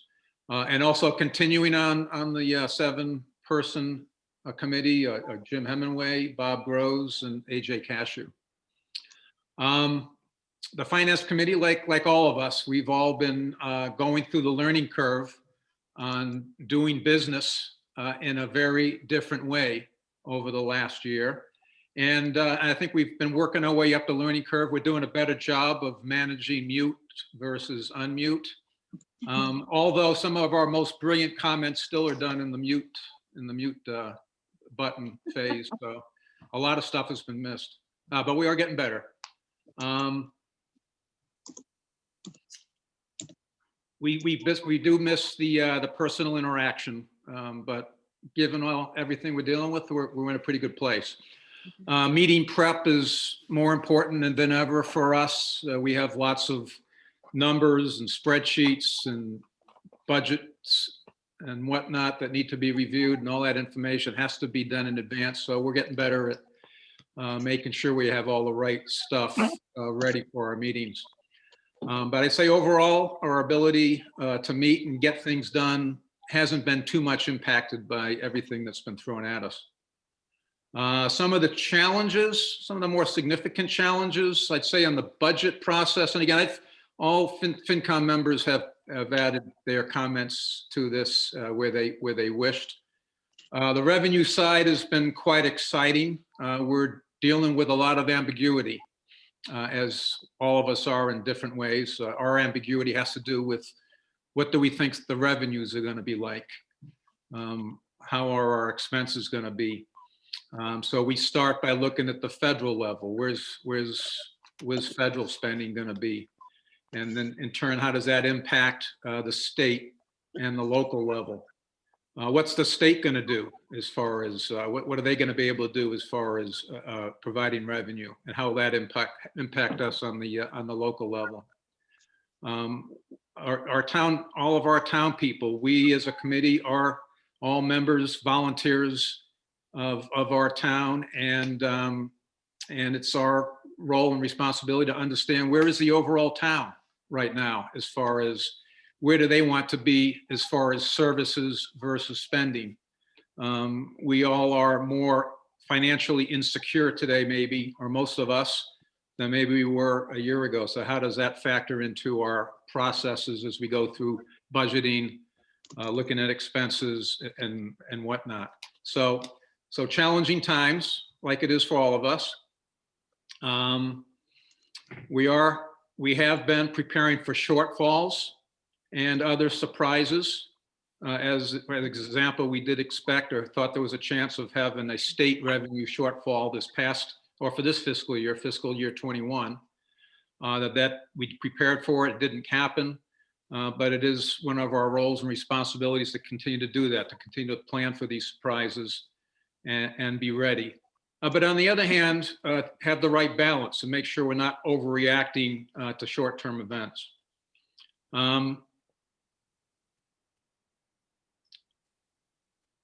We continue to monitor all of these moving parts, and there are lots of moving parts, and we do a good job of responding appropriately as we get new information.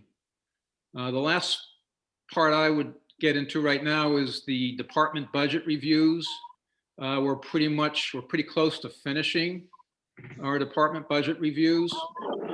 The department heads have been really strong in focusing on holding the line on costs, and not to say that that's not always the case. The department heads do a good job of understanding our tax rate and knowing there is pressure and there will continue to be pressure. Maybe there's more pressure now than there's ever been on holding the line on costs. And the department heads to this point, and like I said, we're pretty much wrapped up with this process now, have done a good job in that regard. Revenue projections. Right now, we've gotten our first governor's estimate for fiscal year 22. It's pretty much in line with where we are this fiscal year. But again, to my point earlier, we need to plan for shortfalls and surprises.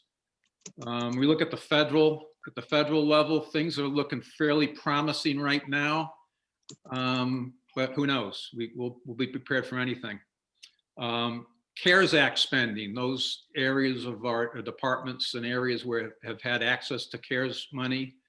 The town has done a great job of spending that money. We hear stories at the national level or state level of how some of that money gets unused. I'd say for the most part, from my perspective, we've done a good job of spending the money that's come our way from a CARES Act perspective.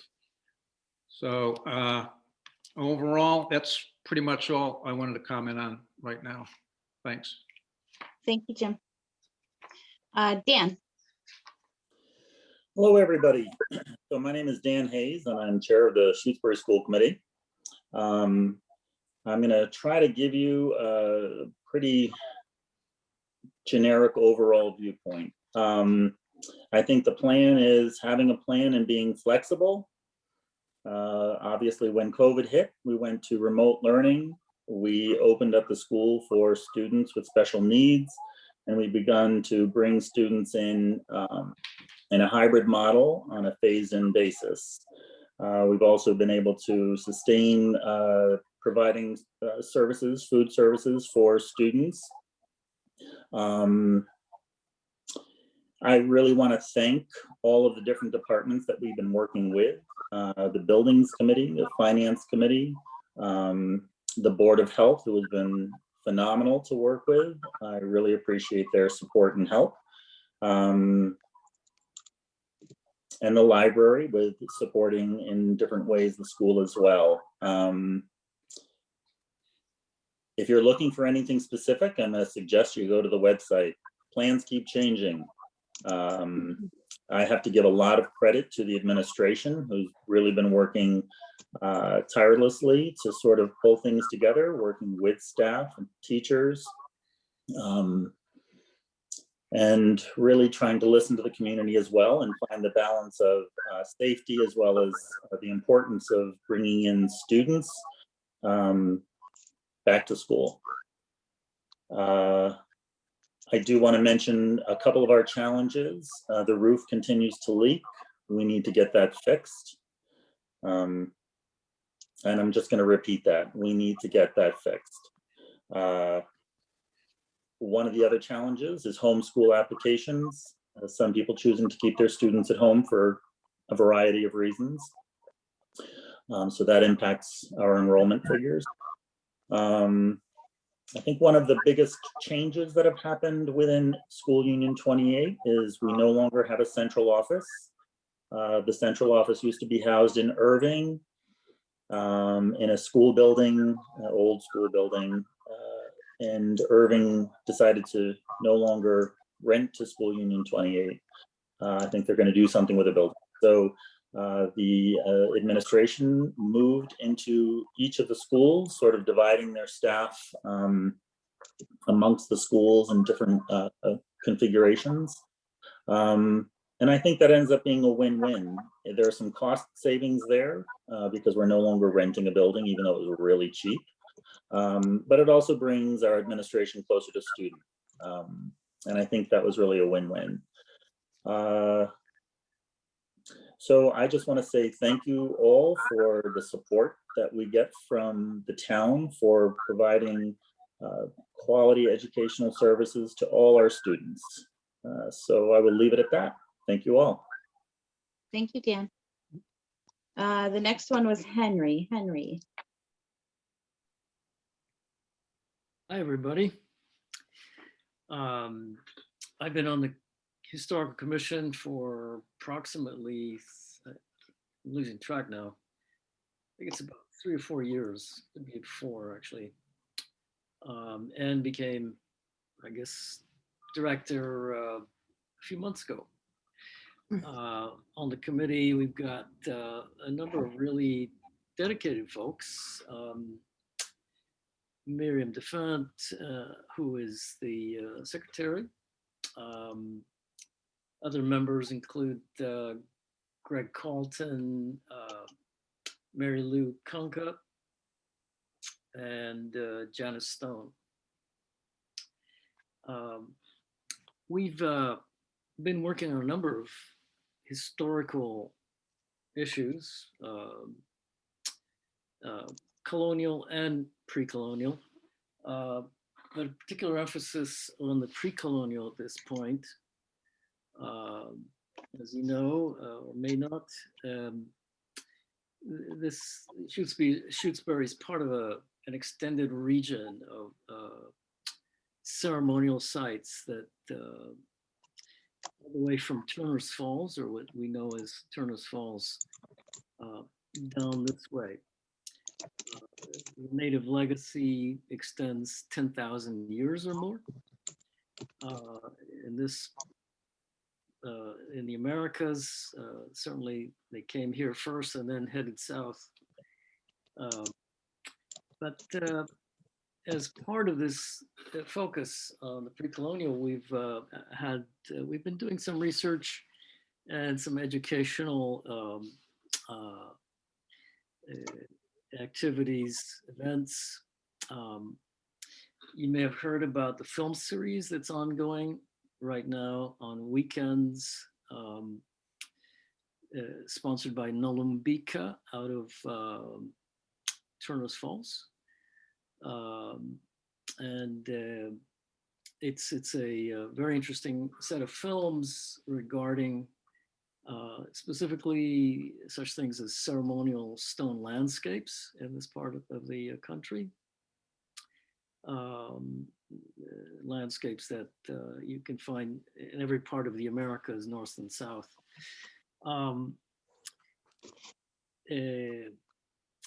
We've also been developing the website somewhat with documents as part of the educational outreach, video links.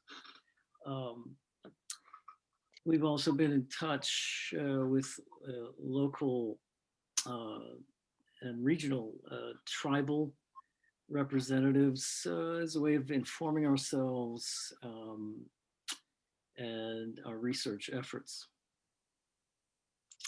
Besides that, I guess we also have a project that's ongoing to digitize the holdings, the historical holdings that we have in the old town hall. And looking into grants in order to do that. I guess that's the extent of our work. I would just add that part of the work that we're doing and part of our mandate is to review special permits, development permits, and of course, we're expecting those solar permits, solar applications for historical review. And a lot of our research and educational outreach will indeed inform the way in which we do those reviews. If you have any questions, please contact me or any of the members, particularly about the film series. Those films are available for streaming if you wish. Thank you, Henry. Who would like to go next? Do I see hands? Walter, I see you. Go ahead, Walter. Actually, Rita had her hand up first. If you. Oh, I'm sorry, Rita. Rita, then Walter. Okay, thanks. I was waving here. I'm sorry. I have to click back and forth between two pages. So I'll forgive you. Thank you. I'm Rita Farrell. I am a select board member, and I also serve as co-chair of the Community Preservation Committee with Alan Hansen, who wasn't able to be here this evening. So the Community Preservation Committee is a committee that oversees some funding that we get as a result of a surcharge on everybody's property taxes, and that funding can be used for 4 categories: community housing, historic preservation, open space, and recreation.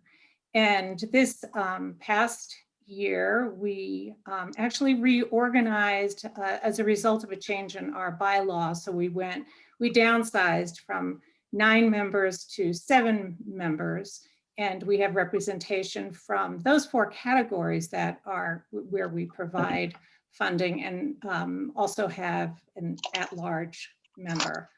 So we had one of our more active years in terms of applications for community preservation funding, and we had 2 that resulted in kind of final applications. We go through a 2-step process through a preliminary determination of eligibility and then the final application. And so we have 2 applications that we will be discussing at our public hearing, which is on March 5th, I believe. Linda, confirm that. March 4th. Thank you. I didn't look that up. So on March 4th, as per the CPA statute, we have a public hearing every year, and we talk about uses of CPA funds and also present the applications that have come forward, and then we will vote. So the 2 applications that will be presented that evening, and then if the CPC votes in the affirmative, will be coming before town meeting. They both actually fall within the recreation area. One came from the Conservation Commission, as was mentioned earlier, for Southbrook trails, the Southbrook Conservation Area, for looking at the trails mapping, but also some reworking of the trails there to avoid some more of the sensitive wetlands areas. And then the second application was from the Recreation Committee for the establishment of a community garden, and that community garden would be open to town residents and is planned to be built behind Town Hall. So as I mentioned, we love to have people come to our public hearing on the 4th. We will be answering questions about both those applications, and if they're both in the affirmative, then they will be on the warrant for annual town meeting. And just one other point of interest, we've had CPA in Shutesbury I'm trying to think of how many years now, but quite a number of years. And every year the surcharge, and then we get some matching funds from the state. So we have uncommitted a little bit over $400,000 that can be made available in those categories that I mentioned earlier. So we're always looking for good proposals. We do have some couple of projects. Well, we have a number of projects that we've completed. You can look on our webpage and see pictures and the stories behind what we have used CPA funds for. But we are always looking, and this most recent year, the two projects that were funded and have been just completed, well, one's underway, is the Habitat for Humanity House on West Pelham Road, and then a kind of canoe launch landing down at Lake Wyola. Happy to always take questions too. Thank you, Rita. Walter. Hello, well, I'm Walter Tibbetts. I'm the fire chief, emergency management director for the town, and also I'll be representing the Secretary Commission quickly. So I'll try to keep this brief and just kind of give a synopsis of what's been going on a little bit with the fire department, some of our bigger projects and all that. This year, our calls were, our number of calls for service was down a little bit.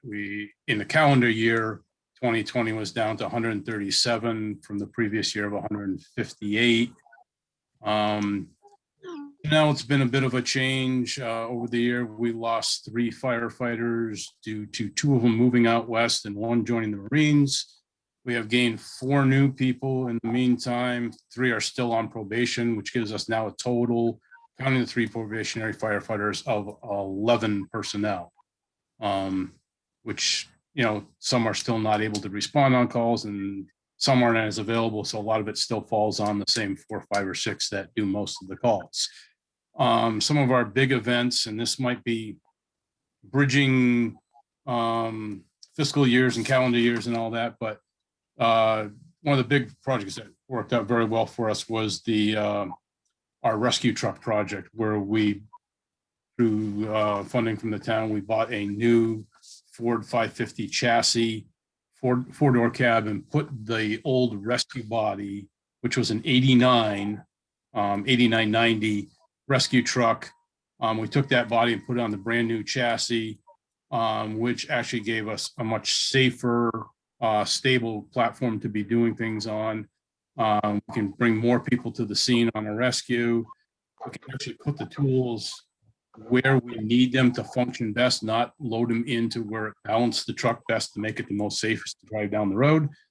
And that's been a really good project, and that truck has been used extensively this year. We took the old chassis, and the Firefighters Association purchased a aluminum flatbed body for it and aluminum toolboxes, and we turned that into our brush truck. So we took a 84 military surplus pickup truck with the skid unit and wooden toolboxes and stuff like that and shelves, and put that on the 89 1-ton chassis with the new flatbed and boxes, and that's worked out very well for us too. So in a sense, we upgraded 2 vehicles for the price of a chassis cab and a little bit of work done. I think the total cost of that was like $65,000 was allocated for that project. Then we took the old brush truck, the old military brush truck, and we actually turned that into a utility pickup truck, which we've been using quite a bit. It's great for picking up hose and pumps and just running around doing inspections and all that. So we basically upgraded 3 trucks for the price of 1. The other big project that we've been working on, this is not just the fire department, this is with FERCOG and the Executive Office of Technology and Safety and Security, is upgrading the radio system that the police, fire, and EMS uses for all our communications. Our old system, all the equipment is 15 plus years old, with 30-year-old technology. It's not supported by manufacturers anymore. It's been constantly breaking down. It's been a challenge to keep going. We were lucky in the fact that the state was looking at upgrading the system that most of the state police and now a lot of other entities in the state uses. It's a $125 million 5-year project that we were able to kind of dovetail in. They kind of took us under our wing to help us out. And that project we've been working on for the last 2 years, and that's actually coming to fruition right now. The final order forms for all the departments were sent out today. Hopefully we'll be ordering our radios between the mid-March and beginning of April to start getting new radios into the county. And it's being funded mostly through grants. The EOTS grant is being funded through the 911 surcharge you get on your phone. That $1.50 charge on your phone is funding most of this project. And a few upgrades that we're doing locally is being funded through emergency management performance grant and a new grant that came out this year, a firefighter safety equipment grant. All in all, we're bringing, between police and fire, we're bringing about $88,600 worth of radios and services into the town, as opposed to us to some upgrades that I did of $2,000 to the fire department. But that's a big help to the boon to the town for, basically $88,000 worth of radios that we didn't really have to pay for. And that's what we've been doing here at the fire department, responding to calls, daily operations and all that. And then so quickly, I'm just going to jump over to the cemetery commission. We've had a bit of a personnel change there also. We started myself, Ray Cusson, and Janice Stone. It's a 3-person committee. Ray retired and resigned earlier in the year, probably around April or May. We've been running the board with 2 people, just Janice and myself, for most of the year, trying to find somebody else that was interested. There was many people that liked coming to the meetings and attending the meetings and being involved, but didn't want to get on the committee. Janice, having had moved out of town, her ability to stay on the committee ended at the beginning of this month. And we were just able to, at last week's select board meeting, appoint 2 new personnel. So Susan Millinger and Steve Sullivan are now members of the Shutesbury Cemetery Commission. And I look forward to working with them on more projects this year. Basically, the big project that we did this year was finishing up a cemetery gravestone restoration project, which was a funded project that's been in the works for several years. Started with removing a lot of the 100-year-old pine trees that were falling apart and breaking all the historic headstones, getting those removed, and then finding somebody to finally restore them. This project went out to bid, and the bid was awarded Historic Gravestone Services, who is a woman, Tamara Conde, right out of New Salem. So she's local, very good to work with. And she complete restoration of 18 very historic gravestones. And we're looking forward to doing more of that. But that was a good project to get done. And if you haven't walked through the cemetery, when the snow goes away and you want to walk out there, you will see there's several of the older stones that look new and they were falling over and cracked and broken. They all look new. We also held a class as part of that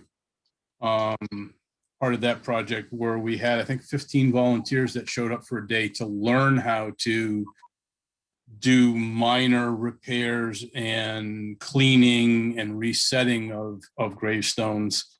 And just a sideline to that happened to happen while we were doing the class, or just before we were doing the class.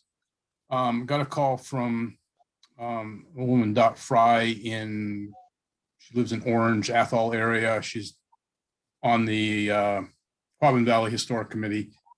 And she got a call from somebody down at Cape Cod who had bought a house, and they found a gravestone in the house that just said son of a Wheeler family. And they did some research and found it might be out from somewhere in this area. And through Dot Fry contacting me and all that, we were able to find out that yes, this gravestone was originally in the old section of the West Cemetery. Been missing for Lord knows how long. How it ended up in this house in Cape Cod, we really don't know.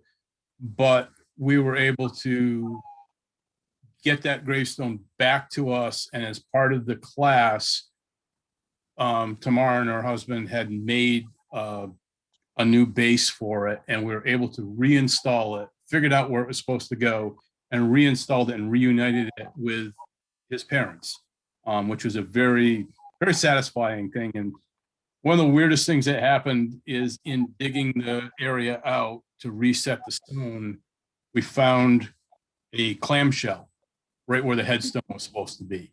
So it was very fitting that there was a clamshell and the headstone was actually found in Cape Cod. So how that all happened, we really don't know, but it was kind of a highlight to that. And that actually, there's an article, Dot wrote an article in the West Quabbin magazine about the whole thing. So there's some pictures and backstory in that with that. So with that, the only other thing, the things that we really did was rewriting a lot of the policies. Many of them were outdated. And so we're rewriting those to fit more of the, policies that are more apt to be for today's times. And that's about it. Thank you, Walter. Who would like to go next? Please raise your hand. I see Ryan. And okay, Ryan, you're up. Hello, everybody. I hope everyone is having a lovely Tuesday night and happy we did not get as much ice as I thought we were going to. I have no real major updates to share to the Treasurer's Office. It's been a pretty simple year as far as reconciliation and balancing goes. The accountant and I are currently in balance through January, so we'll begin February balancing in just a couple weeks. Largest change over the course of this past year, I've actually written a letter that I'll share with employees shortly, is the most time-consuming part of the job is actually health insurance related activities with the employees in the town.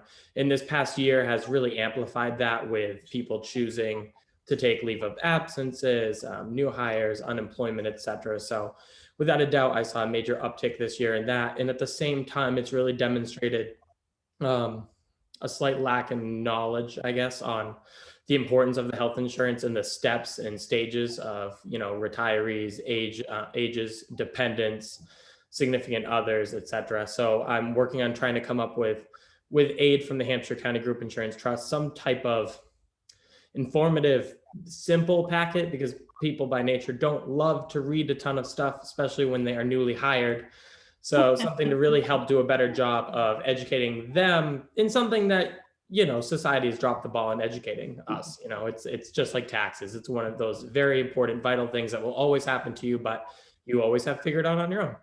So I'm trying to help alleviate a lot of that pressure and stress on people. Otherwise, it's been a simple year in the office. So thank you for everything that you all do. Thank you, Ryan. Ellen. I think we're in the finance area now. I think so. So it's time for me. Before I start in that, though, let me give a word of warning to the committees.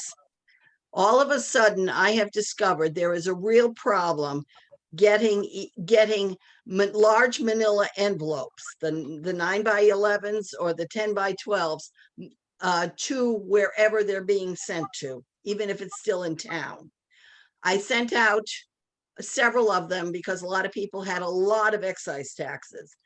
And I sent it out on the 16th of January, and it arrived to them on last Friday. Today, I received 5 manila envelopes from 3 different areas, including one that actually came from East Hampton. And the dates on them were everywhere from January 26th to February 4th. We've got a real problem with those. If you're sending out any manila envelopes and you're really concerned about them getting there, let me suggest that you either put a tracking number on them so you can find out, and that's not too expensive, or if worst comes to worst, do a certified mail, because there's a real problem. And it seems to be just with the large manila envelope, just the larger manila envelopes. But it's, when it takes a month to get people's tax bills delivered, it's really bizarre. And then when I got all this stuff today, it was like, this is not good. And it seems to be a problem within the Postal Service. And we know it's not Chuck. So it's got at the post office. So it's got to be once it leaves here and goes down to Connecticut for then when it comes back, or maybe it doesn't come back for a while. So we've got a real problem with that. So let me urge you, if you're really concerned about getting something to someplace quickly, make an effort and pay a little bit more money to get it there, or so that you can track it. Also, anyone who does what I call the bank checks, the pay my bills kind of thing that's on your, that you do through your bank account and your bank. When you send that to the Woburn lockbox, it does not have any documentation with it. In other words, it doesn't say, even if you put something in the memo line, it doesn't say what bill you're paying or anything else. And since the lockbox doesn't know that, they end up sending it back to me. That was what some of the envelopes were that just were returned to me very late. Please, if you use that pay my bill or whatever your bank calls it, send it direct, change the address. Don't use the Woburn address. Use P.O. Box 175 Shutesbury. That's my town box. And therefore I know that they'll come back quickly, because they don't have to go through the intermediate steps. So please do that. I have been sending letters out to people, a form letter, who still use that with these bank checks, but they're not paying any attention. So if you by any chance are one of them, please change the address on any time you deal with me to pay a tax bill to P.O. Box 175 Shutesbury. Now the Unipay feature that I use, the fee is changing as of March, and it'll be a real benefit to anyone that gets more than one tax bill at a time, because it's changing to 50 cents no matter how many bills you're paying. So if you're paying 10 excise tax bills, it'll still be 50 cents. If you're paying one, it'll be 50 cents. So the only one that's going to end up, it's going to cost more are people who pay a single bill. Any more than that, it's going to be a bonanza. You've got a little bit extra money. Maybe you can get a cup of coffee. Okay, so that's the main issue. Now, I want to thank everybody who has been paying their bills so promptly. I know it's not necessarily been easy. I took a look out of curiosity at the payment on the first 2 quarters of the real estate bills. The amount committed was $2,572,000. Right now, I only have $27,000 outstanding. So that means just over 1%, which is amazing. So it means everybody is really, really being conscientious in paying their bills. A reminder that the 3rd quarter bill was due on February 1st. So if you haven't paid it, you put it aside and whoops, you forgot it. Please contact me to find out the interest and then pay the bill. I thank everybody that's using the lockbox outside the town hall. I know it makes it really, really easy, because you know it's going to get picked up that day and processed that day. So I thank you for using it, as does, I'm sure, the town clerk, because she gets a lot of things. And lately I've been getting things for, Board of Health or Board of Assessors or what have you. And, we're glad to give those to them too. The first commitment of excise, which had about 1,700 bills in it, went out on January 16th, is due on February 18th. So that's this week. If you usually get a bill around the end of January and you didn't get one, please email me and I will take a look to see if perhaps you're stuck in a situation where the bills didn't get delivered. And I'll be glad to give you the information so you could pay the bill on time. My email is collector@shutesbury.org. Okay, I wear other hats in this town too. I'm also, go ahead, What? You do. I do, yes. Yes, you do. I am the FERCog representative. First of all, I thank Walter for all his work on getting on the committee to get the radios purchased and all. This was a big undertaking, but FERCog was the one who was paying the bills for the old system and keeping it running. So, and that was there for all the cities and towns that have radio service. And so we thank you, Walter, for everything you did to make it so that we could now have decent radio service. And the FERCog assessment has been established and voted on by the FERCog Council, and it's gone down a little because the FERCog opted to take $30,000 of what you might call free cash. That isn't what they call it, but anyway, and apply it against the statutory assessment. So it's gone down a little. A couple of the fee-for service that have advisory boards actually went up, and the advisory board voted to go up, but it still means we have less to pay this year for fiscal 22 than we did for fiscal 21. And oh gosh, it was something. Oh, one of the big things FERCog's very involved in now is the COVID inoculation center up in Greenfield. We are involved in trying to get it up and running. And that's a very expensive proposition, but we have just recently been told that we're going to get 100% reimbursement back through FEMA. And so that's a godsend, because we were concerned about what the cost was going to be. Just because, you know, we know that any money that we have to pay eventually will have to be recouped from somewhere. So therefore, we know that whatever we pay out is going to come back eventually when FEMA gets around to sending it to us. But so the people at FERCog have been wonderful in dealing with the day-to-day craziness of the rules on the inoculations and the testing. I mean, it's literally been changing every day. I don't know how they cope with it.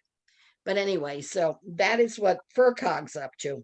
Capital planning, we still have one request that we have to deal with, but we're waiting for some more exact finances, and it deals with a replacement of a door to the outside in the what's it called? Becky, what's it called? The area. The conference room. Conference room, thank you. Cool. And it's not to the outside, it's to a interior yeah, something. space. Yeah. The exterior interior space. Right. I can't think of what it's called, but yes. And we're waiting for courtyard. Thank you.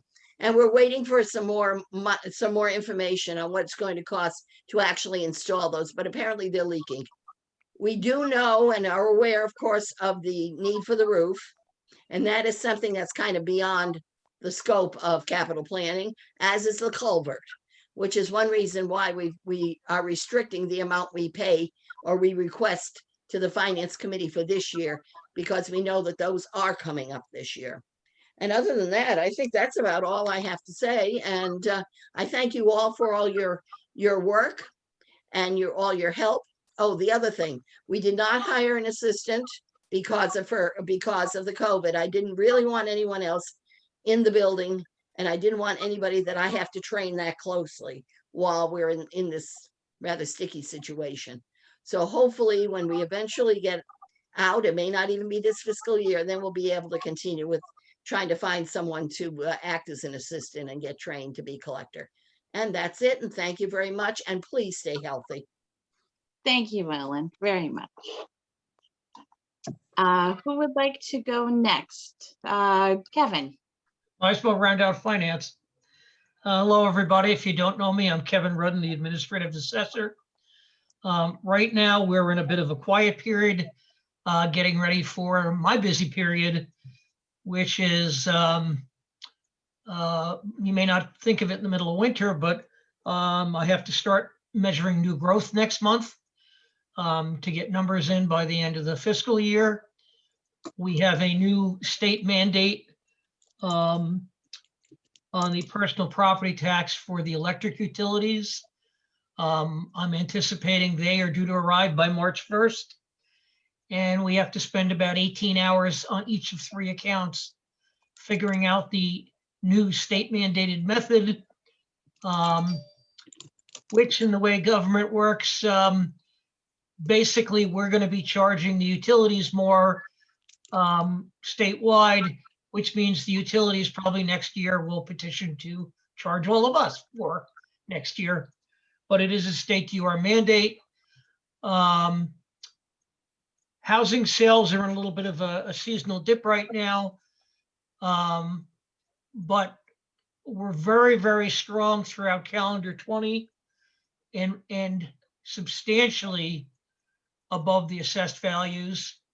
And they are continuing, even though they're now in the 1 a month range, to be substantially above assessed values, which means probably valuations will be going up for the fiscal 22 tax bills, whether we like it or not. That is not unique to Shutesbury. I was on a training class all day today. It is countrywide. We had people in the class from Idaho, North Carolina, Maine, New Hampshire, Mass, and all over the country. And housing prices are booming everywhere. And in some parts of the country, they're booming twice as high as they are here. Texas and Idaho in particular. It's a side effect of COVID as people are leaving the cities in droves. They're used to paying city prices. So when they come out and say, oh, 400,000 for a house, that's a break for us, even though that house sold the last time at 250. That's what's going on countrywide. Just trying to think of what else. We're very unique this year. We only had 2 abatement requests, which I attribute to the fact that taxes went down due to the free cash being applied to the budget. But that's a good low number. Last year we had about 14 or 15. This year we had 2, 1 approved, 1 denied. Also with Becky's help, we just renegotiated a new payment in lieu of taxes agreement with Sirius that I believe is now before the select board. And Temenos is coming in with their first pass at a new pilot agreement. And just to let you know, we had pilot agreements with them for token amounts of money, but the actual written versions lapsed as far away as 14 years ago on these. So we're getting them renewed and back up to date. Both Sirius and Temenos are very willing to do that. And I'm just trying to think of what else is going on. Oh yeah, Walter, he should have a cell phone tower up by June. I talked to the property was sold on February 1st. I talked to the lawyer representing Vertex Towers later that week. Their intent is to get the tower up as soon as the frost breaks, and they want it up and running by June 30th. So that's very good news. We also know there's at least 1 carrier going to be on it because the whole reason the tower is going there, Walter, I can't remember the name of it, but it's AT&T. Is it FirstNet? FirstNet, that's correct. Yep. AT&T signed a contract with the federal government to provide FirstNet coverage for public safety and first responders countrywide. And so anywhere that there is no coverage, they have to install coverage. But, a lot of people have wondered what happened to that after the planning board approved it, I think over more than a year ago. And the lawyer expects to pull the building permit in March or April. And so believe it or not, I've already had to figure out how to remove a 75-foot by 75-foot square from the 20.1 acres that's under Chapter 61. And that's the footprint for the tower, and the rest are leaving in 61. So that should be, although we have no idea what the value of the equipment is yet till it goes up, that should be a nice boost to new growth going into fiscal 22. If they get everything up by June 30th, it counts. If they only get 50% of it up by June 30th, 50% of it counts. But the real money is in the carrier's equipment. The tower itself is not worth that much, but the carriers can put anywhere between 100,000 up to 500,000 worth of electronics in those towers. And that's all subject to personal property tax. So I've got that on my plate as part of the new growth. That's basically it. Thank you, Kevin. Did Gail drift away? Gail, Here. oh, there you are, Gail. Okay, do you want to go next? Basically, I'm the town accountant, and right now I'm basically on maintenance, working with both the collector and the treasurer, Ryan and Ellen, to keep maintaining our balances and making sure everything's balanced, basically. And that way, when we close out in June, it makes for a very smooth process when that happens. So I'd like to thank the both of them for keeping that in mind. Other than that, my busy period is usually from June till about December, when I'm getting through free cash, doing Schedule A, helping out with the recap. So I'm like on a maintenance schedule right now, which is nice. And that's pretty much all that's going on in my world. Thank you very much. I wrote down a couple other people on the list. Gail, broadband. Do you want to give us a slight update? Sure. So hi, my name's Gail Huntress. I'm the manager for our very own Shutesbury Net broadband network. It's been an interesting first year of operations. I'm so glad that we managed to finish just under the wire. We certainly were not planning on a pandemic, not the reason for it, but it helped out a lot. So I'd like to thank my whole team, especially Jim Hemingway, Stephen Schmidt, and Graham Sefton, who have been part of the core team of our 9 members, and they've helped tremendously to make sure that Shutesbury Net has had a really relatively smooth first year of operations. And we've really put it through its paces. This year, 87% of Shutesbury residents use this service, and that's the highest amount of any other municipal network in the state. At the end of last year, we send out a brief survey to all of our account holders to check how well the network is serving the community. We just wanted to check in with everyone, say, is this what you need and want? And about a third of subscribers responded. And then of those, 91% reported either being very satisfied or satisfied. And in addition, 86% reported that it was a good or great value for the money. And we see that. We know it's affordable because of our high take rate. The survey also revealed that the tech support provided by Crocker Communications has some room for improvement. So we're working with them to make some changes. It includes a new ticket tracking system, improved response times, and more assurances that you're going to get a quick call back from one of their technicians. And we've also hired a new subcontractor to make new installations happen with less wait time. Last year, for some people who are moving into town and their home didn't have an installation, they had to wait months. It was really bad. And some of that was also due to supply chain issues where we actually ran out of materials. There was so much building going on around the country of fiber networks that it was just hard to get the materials. So we've overstocked in case that continues for the next year. So new installations or repairs won't be delayed, and hoping that will improve service for everyone. It was really fascinating at the beginning of 2020 to just kind of see our bandwidth use hold steady for January and February. And we thought, oh, this is what it's going to be. And then March hit. And gigabit usage went up by 50% within weeks. Luckily, we have plenty.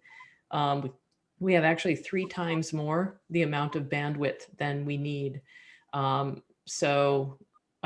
we also have the capacity to buy more if we need it.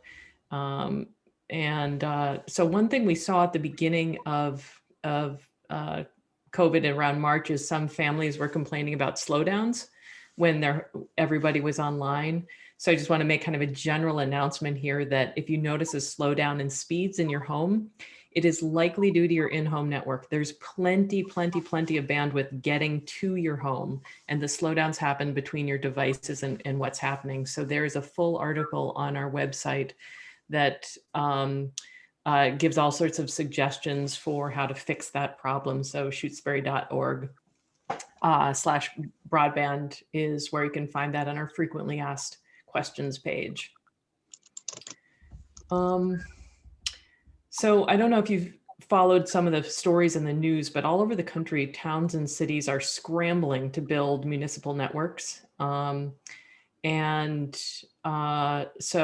Shutesbury is way ahead of the curve here. With the help of the elementary school, we identified a couple of families that still didn't get an installation. Either they're new to town or they didn't, maybe couldn't afford it during the first round when everyone else got installed in 2019. So we use some of the CARES Act money to subsidize connection for the remaining families. So now we know that every family, every child in Shutesbury has internet access. We're also giving a $300 subsidy to families without children. So anybody in town, to try to make installation affordable for everybody. And we'll continue to do that even after COVID. So overall, our financial health is very good. And when we look at it like a business, and that's how we've always approached it, it's a successful one. And we have a higher than expected profit this year. So we'll use those profits to pay off the money we borrowed to construct the network using short-term bands. And I think we can probably pay that off in about 3 years. And we also will be paying off the long-term loan for construction costs. In April, Ryan got a fantastic rate on a 10-year note for the $883,000 borrowed for the project. And so that loan, both principal and interest, is being paid off by monthly subscriber fees. So the takeaway point here is that broadband has absolutely no impact on taxes. It's self-sustaining, it's paying for itself. And we're very happy we're able to pull this off and fully fund the construction using the income that the broadband project generates. And as far as I know, we're only one of 2 towns in the state who were able to fund their entire network without increasing taxes. So we can all be very proud of that. It was a big collective effort of all of us on the financial and leadership side to make sure that that happened. So we'll keep making sure we're financially healthy and building up a healthy maintenance reserve and make sure we have enough left over to cover our debt services. And when all that happens and that looks good, then we'll start lowering monthly fees for everybody. But in the meantime, our numbers show very satisfied customers, plenty of capacity to serve residents, even if bandwidth usage continues to be high, the cost of families is affordable. And our business model is sustainable and self-sustaining. Thank you, Gail, for all that great news.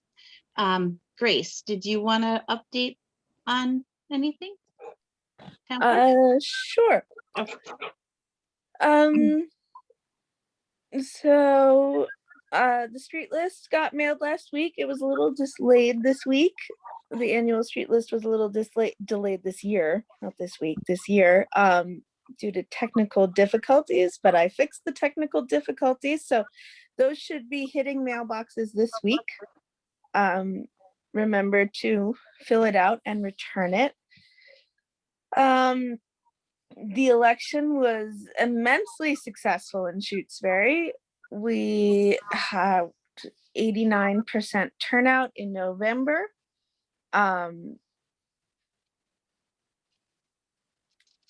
And I am very glad it's over.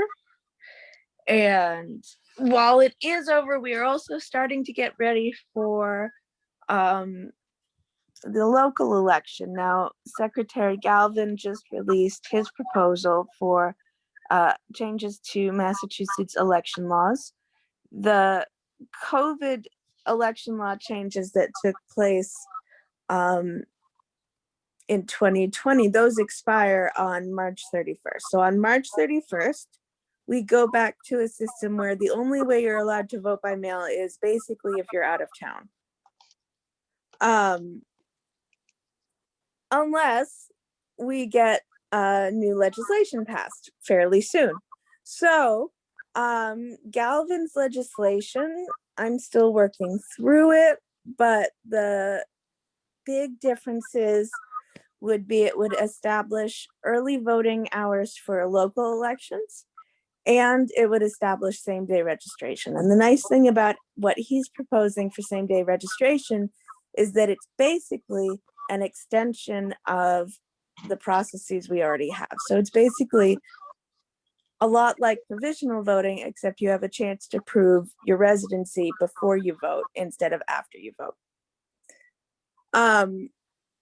So that's very nice. And I'm very glad that we finally have the legislation, because as some of you know, I've been trying to plan for our local election, not knowing whether we would have vote by mail. And according to this legislation, we would have pretty much the same vote by mail, like anyone could vote by mail if they wanted to. I'm still working through it, so I don't want to promise too much. And who knows if it'll get passed. So that's what's happening on the election side of things, where I have been working on adapting some of the, like some of the procedures we have in the office. So I've been spending a lot of time making some of the instructions that we use easier to understand. So like the how to use Zoom instructions that we use, and how to post meeting instructions and stuff like that. And mostly, honestly, I'm just still working on learning the job. There's a lot of that, and there's gonna be a lot of that. But yeah, things are going very well, I think.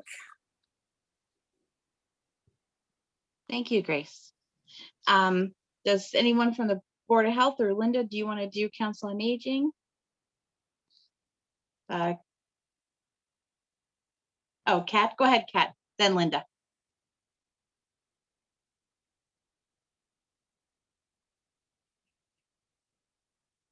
Oh, you have to unmute yourself.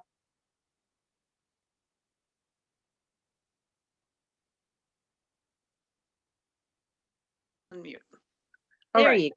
Can you hear me now? Yeah, my phone is not doing right. It's asking me if I want to leave the meeting. Well, yes. But you don't get away without hearing from the Board of Health. As you've probably noticed, you're getting a lot of communications from us. It's been a busy year for us, obviously. We have done a few non-COVID things. We annual town meeting voted to join the mosquito control district, and now our mosquitoes are under surveillance. And the annual report from that is available on our website. We scored a new board member, Garrett Simonson, whom you saw at annual town meeting, keeping the microphones and everything clean. Garrett is a public health professional. He is a consultant to 60 cities and towns in metropolitan Boston on the subject of public health emergency planning and response. So that was a really timely thing for us to get Garrett on our board, and we're really happy to have him. A lot of what we're doing, obviously, is communication, both receiving it from DPH and from our local public health coalition, and disseminating it out to the town. We've spent a lot of time working with the school, with the library, with town hall. We've been consulted by the church, by Temenos, by the athletic club. Everybody, it's very gratifying. Everybody wants our advice about their various events and procedures that they have to do. And of course, we were quite active in annual town meeting and election day, which, as far as we know, did not result in any COVID cases. One of the important Board of Health responsibilities in a situation like this is following and monitoring the isolation and quarantine. I remind you that, and I just learned this myself in the past year, isolation is when a person is sick with a communicable disease and has to be isolated. Quarantine is the same procedure, but for someone who has been exposed to that disease, until we find out if they have it or not. This responsibility falls to Arlene Reed, who is a family nurse practitioner. She has backup from the state partnership, the CTC. It's the Contact Tracing Collaborative, which is a cooperative venture between the state and Partners in Health. And we also have another local nurse in a nearby town with whom we have a contract to back Arlene up if she should get overwhelmed or, heaven forbid, if she is incapacitated in some way. As you've seen, and I'm assuming that you're all on the town announced list and you're getting our weekly communications, our caseload has been, I'm like, what's that? We had some money from, our money was not, I think, CARES Act money. It came from the Department of Public Health, and we spent it on equipment for an emergency dispensing site. We got tents, tables, an insulated vaccine carrier, rechargeable power pack, and we got a shed. We were able to be good neighbors by buying the recycling committee's shed. And I have to say that it was not a great bargain, but thanks to many volunteer hours by Michael Broad, it was made really usable, and we've got a lot of our stuff in it. That reminds us that if possible, we would like to sell that little trailer that we've been using for the past 6 or 7 years. We bought that trailer with a grant and what was left in our line item, and we zeroed out the vaccination clinic revolving fund, so that if we're able to sell that trailer, we would like to have the money used to restore the vaccination clinic revolving fund. As far as vaccination goes, at present and maybe permanently, local public health has been pretty much excluded from the plan. And obviously with the kind of vaccine and the vaccine needs at this point, the vaccine that's being used, we would not have the ability to stand up a vaccination clinic. We did do a setup drill in the fall for a drive-through clinic. And it's unlikely that it will happen here, but it may be that later on in the year, when other vaccines are available and things have changed, that we might be able to put one up. What tiny allotment of vaccine is allotted to Shutesbury is being pooled with other Franklin County towns. And for example, it's meant to be used this week in Deerfield. There is a vaccination clinic scheduled for Thursday and Friday in Deerfield at the old Channing Beat facility. There's a message about that this afternoon. And we understand that those clinics were, as of this afternoon, undersubscribed. So if you know people who are in the eligibility category, they can do it at Deerfield. I think that may be all I have, unless anybody has any questions. Oh, I think Arlene Reed is here. I don't know if Arlene has anything she wants to add. Arlene, do you? No? Okay.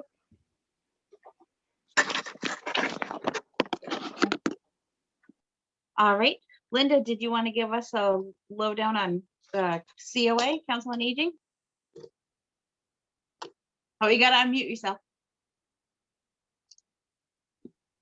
So yes, thank you, Melissa. And before I forget, Penny Jakes is here, and because you can't see her, you'll need to call on her to do open space.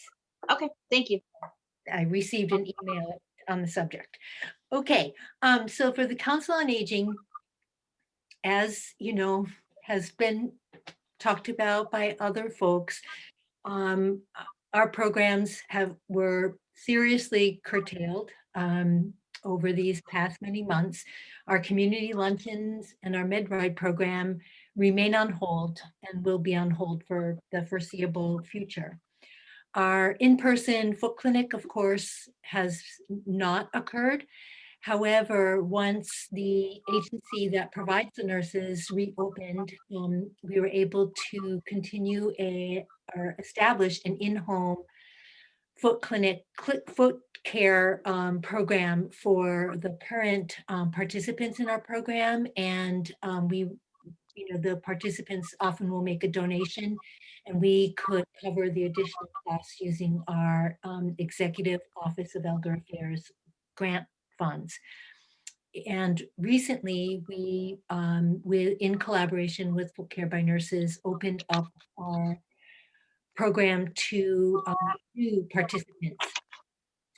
So, because we are concerned that there may be folks in the community who were not getting their foot care needs met. Let's see, as Marianne mentioned, we have been continuing to collaborate with Marianne and the Friends of the Library to continue fitness programs, and we do use our grant funds to do that. And let's see, also Marianne mentioned that we have her to set up the nutrition program for seniors in need. Let's see, what else? We do have a vacancy, so if anyone is interested, please join in our meetings where we hold them on the second Wednesday of the month at 5:30 p.m. and we meet for 1.5 hours. That's it.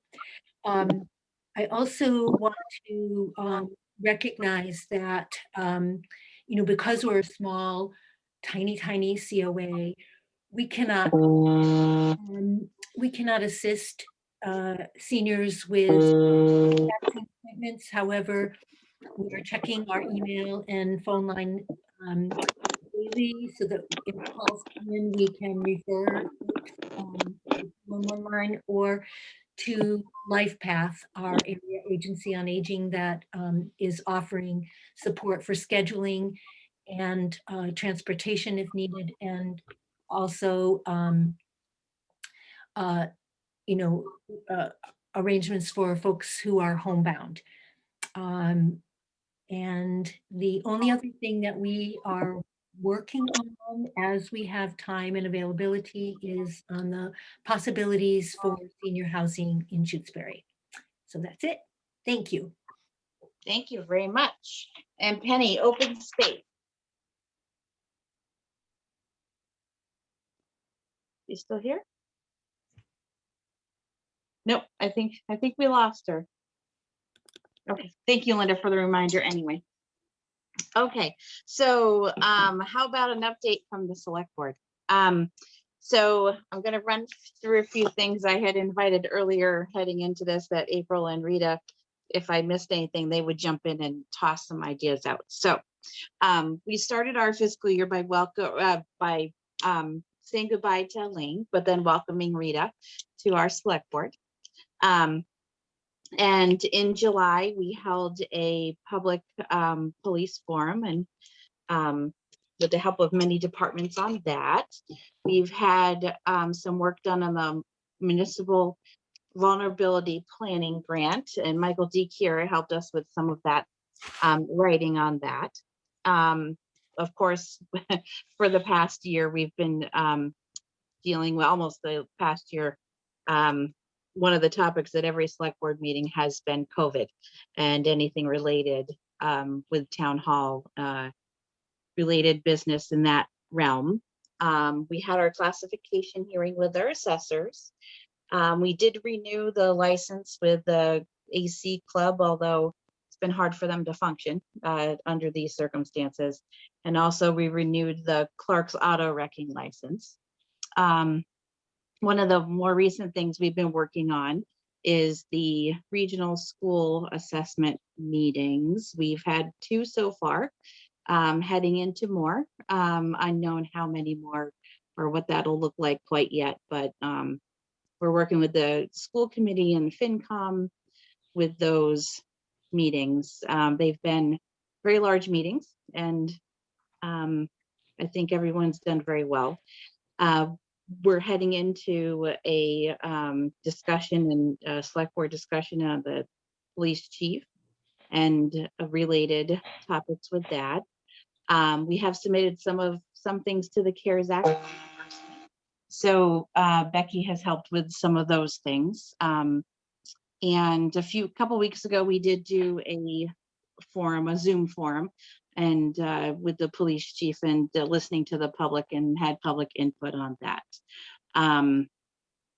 We also, as Kevin mentioned, we're heading into the serious pilot review, and we also did a little bit with the Wheelock solar pilot this year as well.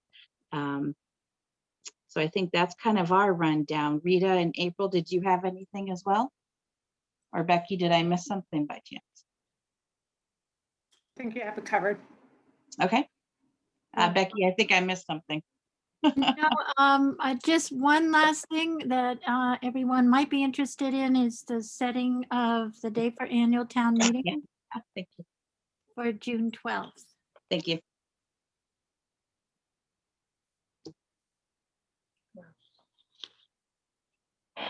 I also have to, what an incredible meeting this has been. I'm just, right. I'm blown away with all the work that people are doing in this little town. And with the adjustments of COVID, I mean, we've really been almost minute by minute navigation in a lot of this. You know, select board now meets about 5:30 every day, every time we meet. So we've adjusted our schedules to be able to do that. Yeah. Yeah. So now it's time for Melissa to bring out the donuts. Yes. And hand them around to people. Social. Here's the cider. And for some of us to go get dinner. Yes, yes, right, exactly. Starting at 5:30 does not leave room for that. Not so much. Not so much. Don't forget it's Mardi Gras today, Fat Tuesday, so I hope you all enjoy. It would be a good day for donuts, wouldn't it?